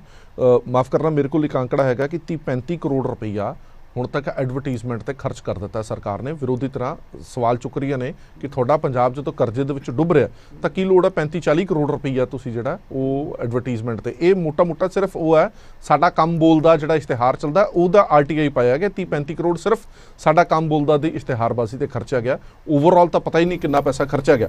ਜਦੋਂ ਸਾਨੂੰ ਇਹ ਪਤਾ ਲੱਗੇ ਅਸੀਂ ਇਹਨਾਂ ਹਾਲਾਤਾਂ ਦੇ ਵਿੱਚੋਂ ਗੁਜ਼ਰ ਰਹੇ ਹਾਂ, ਤੁਹਾਨੂੰ ਲੱਗਦਾ ਕਿ ਆਪਣਾ ਹੱਥ ਘੁੱਟ ਲੈਣਾ ਚਾਹੀਦਾ ਸਾਨੂੰ? ਹੋਰ ਬਹੁਤ ਸਾਰੀਆਂ ਚੀਜ਼ਾਂ ਨੇ ਜਿੱਥੋਂ ਤੁਸੀਂ ਆਪਣਾ ਹੱਥ ਘੁੱਟ ਸਕਦੇ ਹੋ, ਤੁਸੀਂ ਇਸ਼ਾਰਾ ਕੀਤਾ ਵੀ। ਪੰਜਾਬੀ ਦੇ ਵਿੱਚ ਇੱਕ ਸਿੰਘ ਹੈ ਵੀ ਚਾਦਰ ਦੇਖ ਕੇ ਪੈਰ ਪਸਾਰਨੇ ਚਾਹੀਦੇ ਆ। ਇਹ ਦੇਖੋ ਜਿੱਥੋਂ ਤੱਕ ਗਵਰਨਮੈਂਟ ਦੀ ਮਾਰਕੀਟਿੰਗ ਦਾ ਸਵਾਲ ਹੈ, ਜੇ ਤੁਸੀਂ ਆਂਧਰਾ ਪ੍ਰਦੇਸ਼ ਦਾ ਦੇਖੋ, ਬਾਕੀ ਦੇਖੋ ਕੋਈ ਸਟੇਟ ਕਿਸੇ ਤੋਂ ਘੱਟ ਨਹੀਂ ਹੈਗੀ। ਜੇ ਤੁਸੀਂ ਹਰਿਆਣਾ ਦਾ ਵੀ ਦੇਖੋ, ਹਰਿਆਣਾ ਦਾ ਵੀ ਉਨਕੇ ਚੀਫ ਮਿਨਿਸਟਰ ਤੇ ਪ੍ਰਾਈਮ ਮਿਨਿਸਟਰ ਸਾਹਿਬ ਦੀ ਫੋਟੋ ਦੇ ਨਾਲ ਇਸ਼ਤਿਹਾਰ ਫੁੱਲ ਪੇਜ ਆਉਂਦਾ ਹੈ। ਮੇਰਾ ਖਿਆਲ ਹੈ ਵੀ ਇਹ ਜਿਹੜਾ ਆਸਪੈਕਟ ਹੈ ਪੋਲੀਟੀਕਲੀ ਸ਼ਾਇਦ ਗਵਰਨਮੈਂਟ ਇਸ ਤੇ ਨਾ ਹੱਥ ਖਿੱਚੇ, ਪਰ ਸੈਮਲਟੇਨੀਅਸਲੀ ਕਿਸੇ ਇੱਦਾਂ ਦੇ ਖੱਲ ਖੁੰਝੇ ਚੋਂ ਪੈਸਾ ਨਿਕਲਣਾ ਚਾਹੀਦਾ ਜੋ ਕਿ ਕਿਸੇ ਤਰ੍ਹਾਂ ਦਾ ਨੁਕਸਾਨ ਨਾ ਹੋਵੇ, ਪਰ ਨਾਲ ਫਾਈਨੈਂਸਿੰਗ ਵੀ ਚੱਲਦੀ ਰਹੇ। ਕਿਉਂਕਿ ਸਾਨੂੰ ਅੱਜ ਇਸ ਡਿਬੇਟ ਦੇ ਵਿੱਚ ਜਿੱਦਾਂ ਤੁਸੀਂ ਕਿਹਾ ਸੀ ਅਪੋਲੀਟੀਕਲ, ਪ੍ਰੋਫੈਸ਼ਨਲ ਤੇ ਰੀਅਲਿਸਟਿਕ ਗੱਲਾਂ ਕਰਨ ਦੀ ਲੋੜ ਹੈ। ਰੀਅਲਿਸਟਿਕਲੀ ਗਵਰਨਮੈਂਟ ਇਸ ਤੋਂ ਪਿੱਛੇ ਨਹੀਂ ਹਟੇਗੀ। ਜਦੋਂ ਆਪਾਂ ਨੂੰ ਪਤਾ ਹੈ ਕਿ ਗਵਰਨਮੈਂਟ ਇਹ ਤੋਂ ਪਿੱਛੇ ਨਹੀਂ ਹਟੇਗੀ ਤਾਂ ਅਸੀਂ ਗਵਰਨਮੈਂਟ ਨੂੰ ਇਹ ਸੁਜੈਸਟ ਕਰ ਸਕਦੇ ਹਾਂ ਵੀ ਕੋਈ ਖੱਲ ਖੁੰਝਾ ਲੱਭੇ ਜਿੱਥੋਂ ਇੰਨੇ ਪੈਸੇ ਜ਼ਰੂਰ ਮਿਲਦੇ ਰਹਿਣ ਜਿਹੜੇ ਬਾਰੀ ਚਲੇ ਜਾਣ, ਤੁਹਾਡੇ ਤੋਂ ਬੋਝ ਨਾ ਬਣਨ। ਵੀ ਜਿਹੜਾ ਕਿ ਮਤਲਬ ਕਿ ਜਿੰਨਾ ਤੁਸੀਂ ਖਰਚ ਰਹੇ ਹੋ ਉਹਨਾਂ ਕਿਤੋਂ ਨਾ ਕਿਤੋਂ ਕੱਢੋ, ਉਧਰ ਨਾ ਜਾਓ, ਪਬਲਿਕ ਡੈਟ ਵੱਲ ਨਾ ਜਾਓ। ਮੇਰਾ ਬਾਰ-ਬਾਰ ਇਹੀ ਹੈ ਵੀ ਉਹ ਰਸਤੇ ਤਾਂ ਅਸੀਂ ਹੁਣ ਪੈਣਾ ਹੀ ਨਹੀਂ ਹੈਗਾ। ਮਤਲਬ ਕਿ ਜੇ ਅਸੀਂ ਉਸ ਰਸਤੇ ਪਏ ਫਿਰ ਸਾਡੇ ਕੋਲੇ ਵਾਪਸ ਮੁੜਨ ਦਾ ਕੋਈ ਸਕੋਪ ਨਹੀਂ ਹੈ। ਇੱਕ ਛੋਟਾ ਜਿਹਾ ਹੋਰ ਸਵਾਲ ਪੁੱਛਣ ਲੈਣਾ, ਜਿਹੜੀਆਂ ਸਬਸਿਡੀਜ਼ ਦਿੱਤੀਆਂ ਜਾਂਦੀਆਂ ਨੇ ਉਹਦਾ ਮਤਲਬ ਫਿਲਹਾਲ ਪੰਜਾਬ ਦੇ ਵਿੱਚ ਕਿਸੇ ਤਰ੍ਹਾਂ ਦਾ ਕੋਈ ਕ੍ਰਾਈਟੇਰੀਆ ਨਹੀਂ ਰੱਖਿਆ ਗਿਆ। ਇੱਕ ਤੁਹਾਡੇ ਸਾਹਮਣੇ ਮੈਂ ਇੱਕ ਮਿਸਾਲ ਰੱਖ ਦਿੰਦਾ, ਜਿਹੜਾ ਫ੍ਰੀ ਸਫ਼ਰ ਦੀ, ਔਰਤਾਂ ਦੇ ਫ੍ਰੀ ਸਫ਼ਰ ਦੀ ਇੱਕ ਸਰਵੇ ਅਸੀਂ ਕਰਾਇਆ। ਉਹ ਸਰਵੇ ਕਹਿੰਦਾ ਹੈ ਕਿ ਜਿਹੜੀਆਂ ਔਰਤ ਸਵਾਰੀਆਂ ਹੈਗੀਆਂ ਨੇ ਉਹਨਾਂ ਦੀ ਗਿਣਤੀ ਲਗਭਗ 35 ਤੋਂ 40% ਵੱਧ ਗਈ ਜਦੋਂ ਦਾ ਇਹਨਾਂ ਨੇ ਫ੍ਰੀ ਬੀਜ਼ ਕਰ ਦਿੱਤਾ। ਹੁਣ ਇਹਦੇ ਲਈ ਕੋਈ ਕੈਟਾਗਰੀ ਤਾਂ ਤੁਹਾਨੂੰ ਮਿਥਣੀ ਪਏਗੀ। ਕੋਈ ਵੀ ਤੁਸੀਂ ਸਰਵਿਸਿਜ਼ ਕਿਸੇ ਨੂੰ ਫ੍ਰੀ ਦੇਣੀ ਹੈ, ਜਾਂ ਤਾਂ ਤੁਹਾਡੇ ਕੋਲ ਇੰਨੇ ਕੁ ਪੈਸੇ ਹੋਣ ਜਿਹਦੇ 'ਚ ਤੁਸੀਂ ਉਹਨਾਂ ਨੂੰ ਸੈਟਲ ਕਰ ਸਕਦੇ ਹੋ ਤਾਂ ਠੀਕ ਹੈ, ਪਰ ਇਹ ਰੁਝਾਨ ਜਿਹੜੇ ਤੁਸੀਂ ਕਰਜ਼ਾ ਲੈ ਕੇ ਇਹ ਕਹਿ ਰਹੇ ਹੋ ਕਿ ਬਿਜਲੀ ਫ੍ਰੀ ਲੈ ਲਓ, ਕਰਜ਼ਾ ਲੈ ਕੇ ਤੁਸੀਂ ਕਹਿ ਰਹੇ ਹੋ ਕਿ ਮੁਫਤ ਸਫ਼ਰ ਕਰ ਲਓ, ਇਹ ਰੁਝਾਨ ਤੁਹਾਨੂੰ ਲੱਗਦਾ ਨਹੀਂ ਕਿ ਇਹ ਤਾਂ ਬਹੁਤ ਖਤਰਨਾਕ ਹੈ, ਇਹ ਤਾਂ ਪੰਜਾਬ ਨੂੰ ਡੁਬੋ ਕੇ ਰੱਖ ਦੇਗਾ? ਮੈਂ ਫੇਰ ਉੱਥੇ ਜਾਵਾਂਗਾ ਵੀ ਸਾਨੂੰ ਆਪਣੀ ਜਿਹੜੀ ਡਿਬੇਟ ਹੈ ਇਹਨੂੰ ਅਮਲੀ ਰੂਪ ਦੇ ਵਿੱਚ ਰੱਖਣਾ ਚਾਹੀਦਾ ਹੈ। ਅਮਲੀ ਰੂਪ ਦੇ ਮੁਤਾਬਕ ਮੇਰੇ ਖਿਆਲ ਇਹ ਪਹਿਲੀ ਗਵਰਨਮੈਂਟ ਨੇ ਕੰਸੈਸ਼ਨ ਦਿੱਤਾ ਸੀਗਾ। ਐਕਚੁਅਲੀ ਕੰਸੈਸ਼ਨ ਪਤਾ ਕਿੱਥੋਂ ਸਟਾਰਟ ਹੋਇਆ ਸੀਗਾ? ਕਿਸੇ ਵੇਲੇ ਜਿਸ ਦਿਨ ਰੱਖੜੀ ਹੁੰਦੀ ਸੀ ਨਾ, ਉਹ ਇੱਕ ਦਿਨ ਲਈ ਰਾਖੀ ਹੁੰਦੀ ਸੀ ਜਿਹਨੂੰ ਅਸੀਂ ਮਾਲਵੇ ਚ ਪਹੁੰਚੀਆਂ ਕਹਿੰਦੇ ਹੈਗੇ ਆ, ਉਸ ਦਿਨ ਲਈ ਇੱਕ ਦਿਨ ਦਾ ਕੰਸੈਸ਼ਨ ਦਿੱਤਾ ਸੀਗਾ। ਉਸ ਦਿਨ ਦਾ ਉਹਨਾਂ ਨੂੰ ਫੀਡਬੈਕ ਮਿਲਿਆ ਵੀ ਔਰਤਾਂ ਬਹੁਤ ਖੁਸ਼ ਹੈਗੀਆਂ ਵੀ, ਹੈ ਨਾ। ਫਿਰ ਐਕਸਟੈਂਡ ਕਰ ਦਿੱਤਾ ਗਿਆ, ਮਤਲਬ ਕਿ ਹੌਲੀ ਹੌਲੀ ਕਰਕੇ ਫੁੱਲ ਐਕਸਟੈਂਡ ਕਰ ਦਿੱਤਾ ਗਿਆ। ਉਹਦੇ ਵਿੱਚ ਆਧਾਰ ਕਾਰਡ ਦੇਖ ਕੇ ਤੁਸੀਂ ਟਿਕਟ ਕਟਾ ਸਕਦੇ ਹੋ। ਉਹ 'ਚ ਵੀ ਜੇ ਥੋੜੀ ਜੀ ਮਤਲਬ ਕਿ ਬਿਲੋ ਪਾਵਰਟੀ ਲਾਈਨ ਨਾਲ ਜਾਂ ਕਿਸੇ ਹੋਰ ਚੀਜ਼ ਨਾਲ ਲਿੰਕ ਕਰਕੇ ਟਾਰਗੇਟ ਕਰ ਲੈਣ, ਥੋੜਾ ਜਿਹਾ ਉਹਨੂੰ ਟਾਰਗੇਟ ਦੇ ਨਾਲ ਲਿੰਕ ਕਰ ਲੈਣ। ਬਾਕੀ ਦੇਖੋ ਜਿਨ੍ਹਾਂ ਲਈ ਇਹ ਕੰਸੈਸ਼ਨ ਦਿੱਤਾ ਗਿਆ ਉਹ ਕਿੰਨੀਆਂ ਕੁ ਖੁਸ਼ ਹੈਗੇ ਆ, ਉਹ ਕਿੰਨੀਆਂ ਕੁ ਲਿਬਰੇਟਡ ਫੀਲ ਕਰਦੀਆਂ ਵੀ ਅੱਗੇ ਉਹਨਾਂ ਨੂੰ ਆਪਣੇ ਪਤੀ ਵੱਲ ਜਾਂ ਸਹੁਰੇ ਵੱਲ ਜਾਂ ਕਿ ਇਹਦਾ ਬੋਝ ਤਾਂ ਫਿਰ ਸਰਕਾਰ ਤੇ ਪੈਣਾ ਚਾਹੀਦਾ ਨਾ, ਉਹਨਾਂ ਸੰਸਥਾਵਾਂ ਤੇ ਨਾ ਪਵੇ। ਹੁਣ PRTC ਦਾ ਹਾਲ ਦੇਖ ਲਓ, PSPCL ਦਾ ਹਾਲ ਦੇਖ ਲਓ, ਅਨਾਉਂਸਮੈਂਟ ਕੀਤੀ ਸਰਕਾਰ ਨੇ, ਬਹੁਤ ਝੇਲਣਾ ਪੈ ਰਿਹਾ ਇਹਨਾਂ ਸੰਸਥਾਵਾਂ ਨੂੰ। ਨਹੀਂ, ਉੱਥੇ ਇਹ ਪ੍ਰੋਮਿਸ ਹੁੰਦਾ ਹੈ ਵੀ ਜਿੰਨਾ ਤੁਸੀਂ ਸਬਸਿਡੀ ਦਿਓਗੇ ਅਸੀਂ ਤੁਹਾਨੂੰ ਰੀਇੰਬਰਸ ਕਰਾਂਗੇ। ਮੈਂ ਆਪਣਾ ਪਿੱਛੇ ਜਾਣਾ, ਹਾਂ ਰੀਇੰਬਰਸਮੈਂਟ ਹੋਈ ਨਹੀਂ, ਉਹ ਕਰਜ਼ਾ ਵੱਧਦਾ ਗਿਆ। ਆਪਣੇ ਪਿਛਲੇ ਆਰਗੂਮੈਂਟ ਤੇ ਜਾਣਾ ਵੀ ਜਦੋਂ ਵੀ ਸਬਸਿਡੀ ਦੇਣੀ ਹੈ ਉਹਦਾ ਜਿੰਨਾ ਅਮਾਉਂਟ ਬਣਦਾ ਹੈ ਉਸੇ ਬਜਟ 'ਚ ਉਹਦਾ ਲੇਖਾ ਜੋਖਾ ਹੋਣਾ ਚਾਹੀਦਾ। ਜੇ ਉਹ ਹੋਏਗਾ ਫਿਰ ਕੋਈ ਪ੍ਰੋਬਲਮ ਨਹੀਂ ਹੈਗੀ। ਜੇ ਇੱਕ ਪਾਸੇ ਤਾਂ ਤੁਸੀਂ ਮਤਲਬ ਕਿ ਖੁੱਲ੍ਹ ਦੇਤੀ, ਦੂਜੇ ਪਾਸੇ ਮਤਲਬ ਕਿ ਕੁਛ ਕੀਤਾ ਨਾ, ਫਿਰ ਇੰਬੈਲੈਂਸ ਹੁੰਦਾ। ਮੈਂ ਕਹਿੰਦਾ ਵੀ ਜੇ ਸਬਸਿਡੀ ਦੇਣੀ ਹੈ ਤੁਹਾਨੂੰ ਲੱਗਦਾ ਵੀ ਇਹਦਾ ਕੋਈ ਸੋਸ਼ਲ ਬੈਨੀਫਿਟ ਹੈ, ਕੋਈ ਇਕਨੋਮਿਕ ਬੈਨੀਫਿਟ ਹੈ, ਕੋਈ ਪੋਲੀਟੀਕਲ ਬੈਨੀਫਿਟ ਹੈ, ਤਾਂ ਉਨਾ ਹੀ ਪੈਸਾ ਕਿਸੇ ਪਾਸੋਂ ਹੋਰ ਉਸੇ ਬਜਟ ਰੇਜ਼ ਹੋ ਜੇ ਤਾਂ ਕਿ ਸਾਡਾ ਜਿਹੜਾ ਬੈਲੈਂਸ ਹੈ ਉਹ ਨਾ ਵਿਗੜੇ। ਜਿੰਨਾ ਅੱਜ ਸਾਡਾ ਕਰਜ਼ਾ ਹੈਗਾ ਘੱਟੋ ਘੱਟ ਇਹ ਤੇ ਫਰੀਜ਼ ਹੋ ਜਾਣਾ ਚਾਹੀਦਾ, ਇਹਨੂੰ ਲੌਕ ਐਂਡ ਕੀ ਚਲਾ ਦੇਣਾ ਚਾਹੀਦਾ, ਇਹ ਤੋਂ ਵੱਧ ਨਹੀਂ ਵਧਣਾ ਚਾਹੀਦਾ ਤੇ ਘਾਟੇ ਵੱਲ ਆਉਣਾ ਚਾਹੀਦਾ। ਬਿਲਕੁਲ ਠੀਕ ਹੈ, ਤੁਹਾਡਾ ਸੁਝਾਅ ਵਧੀਆ ਹੈ। ਉਧਰ ਨੂੰ ਜਾਵਾਂਗੇ ਫਿਰ ਡਿਜ਼ਾਸਟਰਸ ਹੈ। ਬਿਲਕੁਲ ਠੀਕ ਹੈ, ਪਰ ਸੰਡੋਕ ਸਾਹਿਬ ਨੇ ਜਿਵੇਂ ਸ਼ੁਰੂਆਤ ਦੇ ਵਿੱਚ ਹੀ ਕਿਹਾ ਸੀਗਾ ਕਿ ਜਦੋਂ ਪਿਛਲੀ ਸਰਕਾਰ ਗਈ ਸੀ ਤਾਂ ਕਰਜ਼ਾ ਇੰਨਾ ਛੱਡ ਕੇ ਗਈ ਸੀ ਤਾਂ ਮੌਜੂਦਾ ਸਰਕਾਰ ਨੇ ਲਗਭਗ 25 ਤੋਂ 30 ਹਜ਼ਾਰ ਕਰੋੜ ਰੁਪਈਏ ਦਾ ਕਰਜ਼ਾ ਜਿਹੜਾ ਵੱਧ ਗਿਆ। ਔਰ ਇਹ ਘੁੰਮਣ ਸਾਹਿਬ ਸੁਜੈਸ਼ਨ ਜ਼ਰੂਰ ਕਰ ਰਹੇ ਨੇ ਕਿ ਇੱਥੇ ਫੁੱਲ ਸਟਾਪ ਲੱਗ ਜੇ, ਪਰ ਇਦਾਂ ਲੱਗਦਾ ਨਹੀਂ ਕਿ ਇੱਥੇ ਫੁੱਲ ਸਟਾਪ ਲੱਗਣ ਵਾਲਾ ਹੈ, ਕਿਉਂਕਿ ਸਾਨੂੰ ਪ੍ਰੈਕਟੀਕਲੀ ਵੀ ਸਮਝਣਾ ਪਏਗਾ। ਚੰਡੋਕ ਸਾਹਿਬ ਕੋਲ ਜਾਣਾ ਮੈਂ, ਨਾਲ ਹੀ ਇੱਕ ਹੋਰ ਗੱਲ ਵੀ ਜਾਣਕਾਰੀ ਆਪਣੇ ਦਰਸ਼ਕਾਂ ਦੇ ਨਾਲ ਵੀ ਸਾਂਝੀ ਕਰਦੀ ਹੈ ਕਿ ਸਰਕਾਰ ਨੇ ਹੁਣ ਇੱਕ ਹੋਰ ਫੈਸਲਾ ਲਿਆ ਕਿ ਜਿੰਨੇ ਵੀ ਸਰਕਾਰੀ ਦਫ਼ਤਰ ਨੇ ਉੱਥੇ ਪ੍ਰੀਪੇਡ ਸਿਸਟਮ ਕਰ ਦਿੱਤਾ ਗਿਆ। ਇਲੈਕਟ੍ਰੋਨਿਕ ਮੀਟਰ ਜਿਹੜੇ ਲੱਗਣਗੇ ਉਹ ਪ੍ਰੀਪੇਡ ਲੱਗਣਗੇ। ਉਹਦਾ ਰੀਜ਼ਨ ਇਹ ਹੈ ਜਿਹੜੀ ਗੱਲ ਮੈਂ ਪਹਿਲਾਂ ਕਹੀ ਸੀ ਕਿ PSPCL ਕਹਿੰਦੀ ਕਿ ਸਾਡੇ ਹੱਥ ਖੜੇ ਨੇ, ਤੁਸੀਂ ਸਬਸਿਡੀ ਤੁਸੀਂ ਅਨਾਉਂਸ ਕੀਤੀ ਹੈ, ਸਬਸਿਡੀ ਸਾਡੇ ਤੋਂ ਦਵਾਈ ਜਾਂਦੇ ਹੋ, ਸਾਨੂੰ ਪੈਸਾ ਨਹੀਂ ਮਿਲਦਾ। ਹੁਣ ਜਿੰਨਾ ਰੀਚਾਰਜ ਹੋਏਗਾ, ਜਿੰਨਾ ਪੈਸਾ ਸਾਡੇ ਕੋਲ ਪਹਿਲਾਂ ਆਊਗਾ, ਉਨੀ ਕੀ ਬਿਜਲੀ ਅਸੀਂ ਦਿਆਂਗੇ, ਨਹੀਂ ਤਾਂ ਸਾਡੇ ਵੀ ਹੱਥ ਖੜੇ ਨੇ। ਇਹ ਇੱਕ ਚੰਗੀ ਸ਼ੁਰੂਆਤ ਹੈਗੀ ਹੈ ਚੰਡੋਕ ਸਾਹਿਬ। ਬਹੁਤ ਅੱਛੀ ਸ਼ੁਰੂਆਤ ਹੈ ਸਰ, ਤੇ ਮੈਂ ਕੁਝ ਫੰਡਾਮੈਂਟਲ ਪੁਆਇੰਟਸ ਤੇ ਕਹਿਣਾ ਚਾਹਾਂਗਾ। ਇੱਕ ਫੇਜ਼ ਆਉਂਦਾ ਹੈ ਵਰਲਡ ਪੋਲਿਟਿਕਸ ਦੇ ਵਿੱਚ, ਔਰ ਉਸ ਤਰੀਕੇ ਨਾਲ ਉਹ ਲੀਡਰਸ ਬਾਹਰ ਨਿਕਲਦੇ ਨੇ, ਉਸ ਤਰੀਕੇ ਨਾਲ ਉਹ ਐਡਮਿਨਿਸਟ੍ਰੇਸ਼ਨ ਚੱਲਦੀ ਹੈ। ਇਹ ਜਿਹੜਾ present phase of the world ਹੈ, ਇਹ ਪਾਵਰ ਫੇਜ਼ ਚੱਲ ਰਿਹਾ ਹੈ। ਇਹਦੇ ਤੁਸੀਂ you have to show your power. ਹੁਣ ਇੰਡੀਆ ਵਰਲਡ ਨੂੰ ਪ੍ਰੋਜੈਕਟ ਕਰਦਾ ਕਿ ਅਸੀਂ ਸੌਫਟ ਪਾਵਰ ਸਾਡੇ ਕੋਲ ਹੈ, IT ਹੈ, ਇਹ ਹੈ। Biden is not considered to be a good president, now he is coming out with. Trump ਨੂੰ ਲੋਕੀ ਗਾਲਾਂ ਦਿੰਦੇ ਸੀ, ਪਰ ਉਹ ਕਹਿੰਦੇ ਸੀ he was true American at least. ਸਖਤ ਹੈ। ਪੁਟਿਨ ਦਾ ਦੇਖ ਲਓ ਤੁਸੀਂ, ਯੂਕਰੇਨ ਦੇਖ ਲਓ, ਕਿੰਨੀ ਛੋਟੀ ਸਟੇਟ ਹੈ ਜੀ, 1 ਸਾਲ ਤੋਂ ਅਮਰੀਕਾ ਆਪਣਾ ਰਸ਼ੀਆ ਨਾਲ ਲੜ ਰਹੀ ਹੈ। Rishi Sunak has turned out to be better than Liz Truss because वो दिखा रहा है कि I am a powerful person. Sir एक स्टेट आंदी है लाइफ दे विच जद पावर वर्क्स, वो इंडिया दे विच भी है। साडा जिहड़ी मेन पॉलिटिकल पार्टी है वो एक दिखांदी है कि असी पावरफुल, असी वर्ल्ड दी लार्जेस्ट पार्टी है। एक state of present state of Indian है, ये present state of global mind है, इनू असी नहीं हटा सकते। अनफॉर्चुनेटली जापान दे बड़े फेमस प्राइम मिनिस्टर दा असैसिनेशन होया सी because he was considered a strong person. Sir India दे कोल जो सॉफ्ट पावर है ना, पंजाब कोल है फूड पावर। हुण ना ये टाइम खत्म हो गया कि असी जाके हाथ जोड़िए और करिए, ये नहीं है टाइम ना। ये सरकारां हिलन गया। 92 MLAs ते पंजाब दी सरकार बैठी, 350 300 ਦੇ ਉੱਤੇ ਸਰਕਾਰ ਬੀਜੇਪੀ ਦੀ ਬੈਠੀ ਸੀ ਪਹਿਲਾਂ, ਤਾਂ ਹੀ ਉਹ ਇੰਨੇ ਸਾਰੇ ਰਿਫਾਰਮ ਲਿਆ ਪਾਈ। ਵਾਜਪਾਈ ਸਾਹਿਬ ਇਸ ਕਰਕੇ ਰਿਫਾਰਮ ਲਿਆ ਪਾਏ ਕਿਉਂਕਿ ਉਹਨਾਂ ਦੇ ਕੋਲ ਇਹ ਪਾਵਰ ਸੀਗੀ। ਹਾਲਾਂਕਿ ਇੰਨੇ MP ਨਹੀਂ ਸੀ ਉਹਨਾਂ ਦੇ, NDA ਮਿਲਾ ਕੇ ਵੀ ਸ਼ਾਇਦ ਇੰਨੇ ਨਹੀਂ ਸੀ ਜਿੰਨੇ ਬੀਜੇਪੀ ਨੇ ਇਕੱਲੇ ਖੜੇ ਕਰ ਦਿੱਤੇ। ਠੀਕ ਹੈ 92 ਦਾ ਮਤਲਬ ਹੈ ਬਰੂਟ ਮੈਜੋਰਿਟੀ, ਨਾਟ ਐਬਸੋਲੂਟ ਮੈਜੋਰਿਟੀ, ਬਰੂਟ ਮੈਜੋਰਿਟੀ। ਤੁਹਾਡੇ ਕੋਲ ਵੌਇਸ ਆਫ ਆਪੋਜੀਸ਼ਨ ਕੀ ਹੈ? 25 ਲੋਕੀ। ਬਿਲਕੁਲ, ਇਟ ਡਜ਼ਨਟ ਮੈਟਰ ਨਾ। ਮੈਂ ਇਹਨੂੰ ਨੈਗੇਟਿਵਲੀ ਨਹੀਂ ਕਹਿ ਰਿਹਾ, ਸਟਰੋਂਗ ਆਪੋਜੀਸ਼ਨ ਹੋਣੀ ਚਾਹੀਦੀ, ਸੈਂਟਰ 'ਚ ਵੀ ਹੋਣੀ ਚਾਹੀਦੀ, ਸਟੇਟ 'ਚ। ਲੇਕਿਨ ਸਰ ਸਾਡੀ ਫੂਡ ਪਾਵਰ ਦੀ ਗੱਲ ਕੀਤੀ ਹੈ, ਮੈਂ ਹਾਲ ਹੀ ਦੇ ਵਿੱਚ ਨਿਤਿਨ ਗਡਕਰੀ ਹੋਰਾਂ ਦੇ ਇੰਟਰਵਿਊ ਕੀਤੀ ਸੀ ਸਾਲ ਕੁ ਪਹਿਲਾਂ, ਜਦੋਂ ਉਹਨਾਂ ਨੇ ਕਿਹਾ ਸੀ ਕਿ ਸਾਨੂੰ MSP ਖਤਮ ਕਰਨੀ ਪਏਗੀ। ਫਿਰ ਮੈਂ ਉਹਨਾਂ ਨੂੰ ਪੁੱਛਿਆ ਵੀ ਤੁਸੀਂ ਇਹ ਕਾਰਨ ਕਿਉਂ ਦੱਸਿਆ?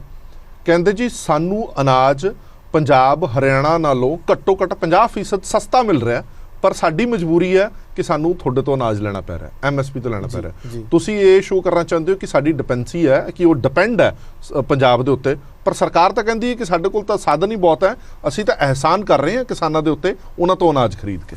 ਸਰ ऑनेस्टली स्पीकिंग गडकरी साहब एक बड़े एक्लेम्ड मंत्री ने, उन्होंने कुछ किया तो उस गल दी वैल्यू भी कर सकते हैं असी। He is a man which has lot of statistics. I don't know from where he has said. ਇਹ ਇੰਨੀਆਂ ਸਵੀਪਿੰਗ ਸਟੇਟਮੈਂਟਸ ਦੇਣੀਆਂ ਸੌਖੀਆਂ ਨਹੀਂ ਹੁੰਦੀਆਂ। ਇਹ ਇੰਨਾ ਵੀ ਸੌਖਾ ਨਹੀਂ ਹੈ ਕਿ ਠੀਕ ਹੈ ਪੰਜਾਬ ਨੂੰ ਪ੍ਰੋਬਲਮ ਹੋਏਗੀ ਤਾਂ ਇੰਡੀਆ ਨੂੰ ਪ੍ਰੋਬਲਮ ਹੀ ਨਹੀਂ ਹੋਏਗੀ।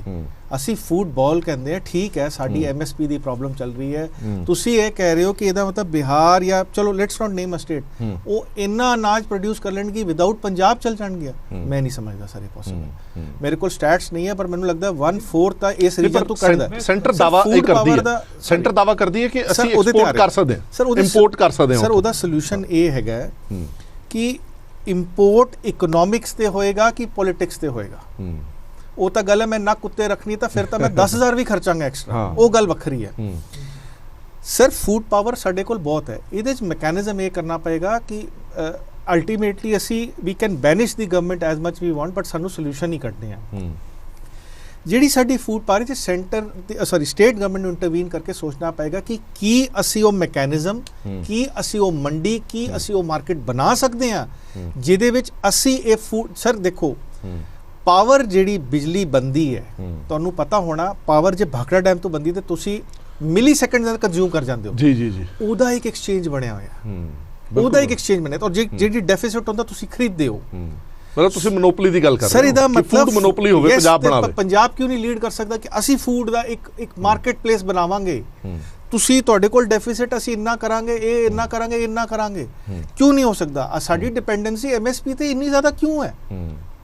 ਔਰ ਉਹਦੇ ਬਾਅਦ ਉਹ ਫਰੂਟ ਗ੍ਰੇਨ ਸੜਦਾ ਰਹਿੰਦਾ ਹੈ। ਮਤਲਬ ਕਮਾਲ ਦੀ ਡਾਇਕੋਟਮੀ ਹੋ ਰਹੀ ਹੈ। ਛੋਟੇ ਜਿਹੇ ਚੰਡੂਕ ਸਾਹਿਬ ਮੇਰਾ ਇੱਕ ਸਵਾਲ ਹੈ ਕਿ ਸਟੇਟ ਗਵਰਨਮੈਂਟ ਦਾ ਇੰਨਾ ਕੁ ਬਜਟ ਹੈਗਾ ਕਿ ਉਹ ਸਾਰੇ ਪੰਜਾਬ ਦਾ ਅੰਨ ਖਰੀਦ ਕੇ ਆਪਣੇ ਕੋਲ ਰੱਖ ਲਵੇ ਔਰ ਸੈਂਟਰ ਨੂੰ ਕਵੇ ਖਰੀਦਣਾ ਤੇ ਇੰਨੇ ਪੈਸੇ ਲਓ? ਸਰ ਨਹੀਂ, ਕੀ ਪੰਜਾਬ ਸਰਕਾਰ ਦਾ ਇੰਨਾ ਕੁ ਦਾਇਰਾ ਹੈਗਾ ਕਿ ਉਹ ਸਾਰਾ ਅਨਾਜ ਖਰੀਦ ਸਕਦੀ? ਮੈਂ ਕਹਿ ਰਿਹਾ ਸਰ ਐਮਾਜ਼ੋਨ ਕੁਝ ਸਮਾਨ ਖਰੀਦਦਾ ਆਪਣਾ? ਅਮੇਜ਼ਨ ਕੀ ਪਰ ਇਹ ਤਾਂ ਸੈਂਟਰ ਕਹਿ ਰਹੀ ਸੀ ਕਿ ਆਪਾਂ 3 ਬਿੱਲ ਲੈ ਕੇ ਆਨੇ ਆ, ਉਦੋਂ ਕਿਸਾਨਾਂ ਨੇ ਵਿਰੋਧ ਕਰ ਦਿੱਤਾ। ਨਹੀਂ ਮੈਂ ਅੱਜ ਦੀ ਗੱਲ ਇਸ ਕਰਕੇ ਕਹਿ ਰਿਹਾ ਕਿ ਉਹ ਸ਼ਾਇਦ ਇੱਕ ਪੋਲੀਟੀਕਲ ਗੱਲ ਦੇ ਅੰਦਰ ਡਿਸੋਲਵ ਹੋ ਜਾਏਗੀ ਆਪਣੀ ਗੱਲ।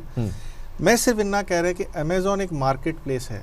ਪੰਜਾਬ ਸਰਕਾਰ ਨੂੰ ਖਰੀਦਣ ਦੀ ਲੋੜ ਨਹੀਂ ਹੈ, ਉਹਨਾਂ ਨੂੰ ਇੱਕ ਅੱਛਾ ਵੇਚਣ ਵਾਲਾ ਤੇ ਖਰੀਦਣ ਵਾਲੇ ਨੂੰ ਜੋੜਨ ਦੀ ਲੋੜ ਹੈ। ਉਹ ਭਾਵੇਂ MSP ਤੋਂ ਨਿਕਲੇ, ਭਾਵੇਂ ਕੋਈ ਸਾਡੀ ਹੋਰ ਸਟੇਟ ਲਵੇ, ਭਾਵੇਂ ਅਸੀਂ ਐਕਸਪੋਰਟ ਕਰੀਏ। ਸਰ ਇਦਾਂ ਦੀਆਂ ਚੀਜ਼ਾਂ ਹੁੰਦੀਆਂ, ਕਦੀ ਇੰਡੀਆ ਬਣਾਉਂਦਾ ਸੀ ਆਇਰਨ ਔਰ, ਉਹ ਜਾਂਦਾ ਸੀ ਲੰਡਨ ਤੋਂ ਸਟੀਲ ਬਣ ਕੇ ਇੰਡੀਆ ਵਾਪਸ ਆਉਂਦਾ ਸੀ। ਸਰ ਔਰ ਚ ਤਾਂ ਕਮਾਈ ਸਾਡੀ ਕੁਝ ਨਹੀਂ ਸੀ, ਕੋਇਲਾ ਬਣਾ ਕੇ ਇੱਥੋਂ ਬਾਹਰ ਜਾਂਦਾ, ਬਾਹਰ ਆਉਂਦਾ। ਸੋ ਇਹਨਾਂ ਨੂੰ ਐਡ ਕਰਨ ਜੀ ਇੱਕ ਸੈਕਿੰਡ ਬਸ ਨਿਬੜ ਦੇਣਾ ਫਿਰ ਤਾਂ। ਸਰ ਮੇਰੇ ਖਿਆਲ ਨਾਲ ਸਰ ਸਾਨੂੰ ਸੈਂਟਰ ਤੋਂ ਹੈਲਪ, ਮੈਂ ਤੁਹਾਨੂੰ ਕਿਹਾ 19 ਕੀ ਮਿਲਣੀ ਹੈ, ਇਸ ਤੋਂ ਮਿਲੇਗੀ ਨਹੀਂ। ਉਹਨਾਂ ਨੂੰ ਪ੍ਰੋਬਲਮ ਹੈ 92 MLAs ਦੀ, ਔਰ ਸੱਤਾ ਤਲਟਾ ਪਲਟਣਾ ਵੀ ਬੜਾ ਮੁਸ਼ਕਿਲ ਹੈ। 2-4 ਹੁਣ ਤੱਕ ਖਰੀਦ ਕੇ ਹੋ ਵੀ ਜਾਣ ਗੱਲਾਂ। 5 ਸਾਲ ਤੁਸੀਂ ਚਾਹੁੰਦੇ ਹੋ ਕਿ ਡੰਡੇ ਦੇ ਜ਼ੋਰ ਤੇ ਲੋ ਜੋ ਲੈਣਾ, ਏਦਾਂ ਨਹੀਂ ਕੁਝ ਦਿਆ ਨਾਲ ਨਹੀਂ ਕੁਝ ਮਿਲਣਾ। ਸਰ ਜ਼ੋਰ ਤੇ ਲੋ ਨਹੀਂ, ਇਹ ਅੱਜ ਦਾ ਜ਼ਮਾਨਾ ਹੈ, ਇਹ ਟ੍ਰੈਂਡ ਆਂਦਾ ਲਾਈਫ ਦੇ ਵਿੱਚ, ਤੁਸੀਂ ਕੁਝ ਨਹੀਂ ਕਰ ਸਕਦੇ। ਇਹ ਉਹ ਟਾਈਮ ਜੀ ਹਜ਼ੂਰੀ ਦਾ ਨਹੀਂ ਹੈ। ਠੀਕ, ਇਹ ਸਾਡਾ ਜੇ ਅਸੀਂ ਆਪਣੀ ਦਿਖਾਵਾਂਗੇ, ਯੈਸ ਸਾਨੂੰ ਪ੍ਰੋਬਲਮ ਹੋਏਗੀ। ਸਰ 3 ਲੱਖ ਕਰੋੜ ਤੇ ਪਹੁੰਚ ਗਏ ਤੇ 3 ਲੱਖ 30 ਤੇ ਪਹੁੰਚ ਗਏ ਤਾਂ ਕੀ ਫਰਕ ਪੈ ਜਾਣਾ? ਸਰਕਾਰ ਸੈਂਟਰਲ ਗਵਰਨਮੈਂਟ ਨੂੰ ਦੇਣਾ ਪਏਗਾ, ਨਹੀਂ ਤੇ ਸੋਸ਼ਲ ਅਨਰੈਸਟ ਹੋ ਜਾਏਗਾ। ਸਰ ਇਹ ਸੈਂਟਰਲ ਗਵਰਨਮੈਂਟ ਨੂੰ ਵੀ ਪਤਾ ਹੈ। ਤਰਸਾ ਕੇ ਦੇਣ ਕੁਝ ਦਿਨ, ਇਹਨਾਂ ਨੂੰ ਦਿਖਾਣ ਕਿ ਤੁਹਾਨੂੰ ਜੁੱਤੇ ਪੈ ਰਹੇ ਆ, ਸਾਡੀ ਸਰਕਾਰ ਨਹੀਂ ਬਣੀ ਸਰ, ਲੇਕਿਨ ਉਹਨਾਂ ਨੂੰ ਪਤਾ ਹੈ ਕਿ ਅਨਰੈਸਟ ਹੋ ਗਿਆ ਤੇ ਇਹ ਵਾਈਲਡ ਫਾਇਰ ਦੀ ਤਰ੍ਹਾਂ ਜਾਂਦਾ ਹੈ, ਇਹਨੂੰ ਰੋਕਣਾ ਬੜਾ ਮੁਸ਼ਕਲ ਹੁੰਦਾ ਜੀ।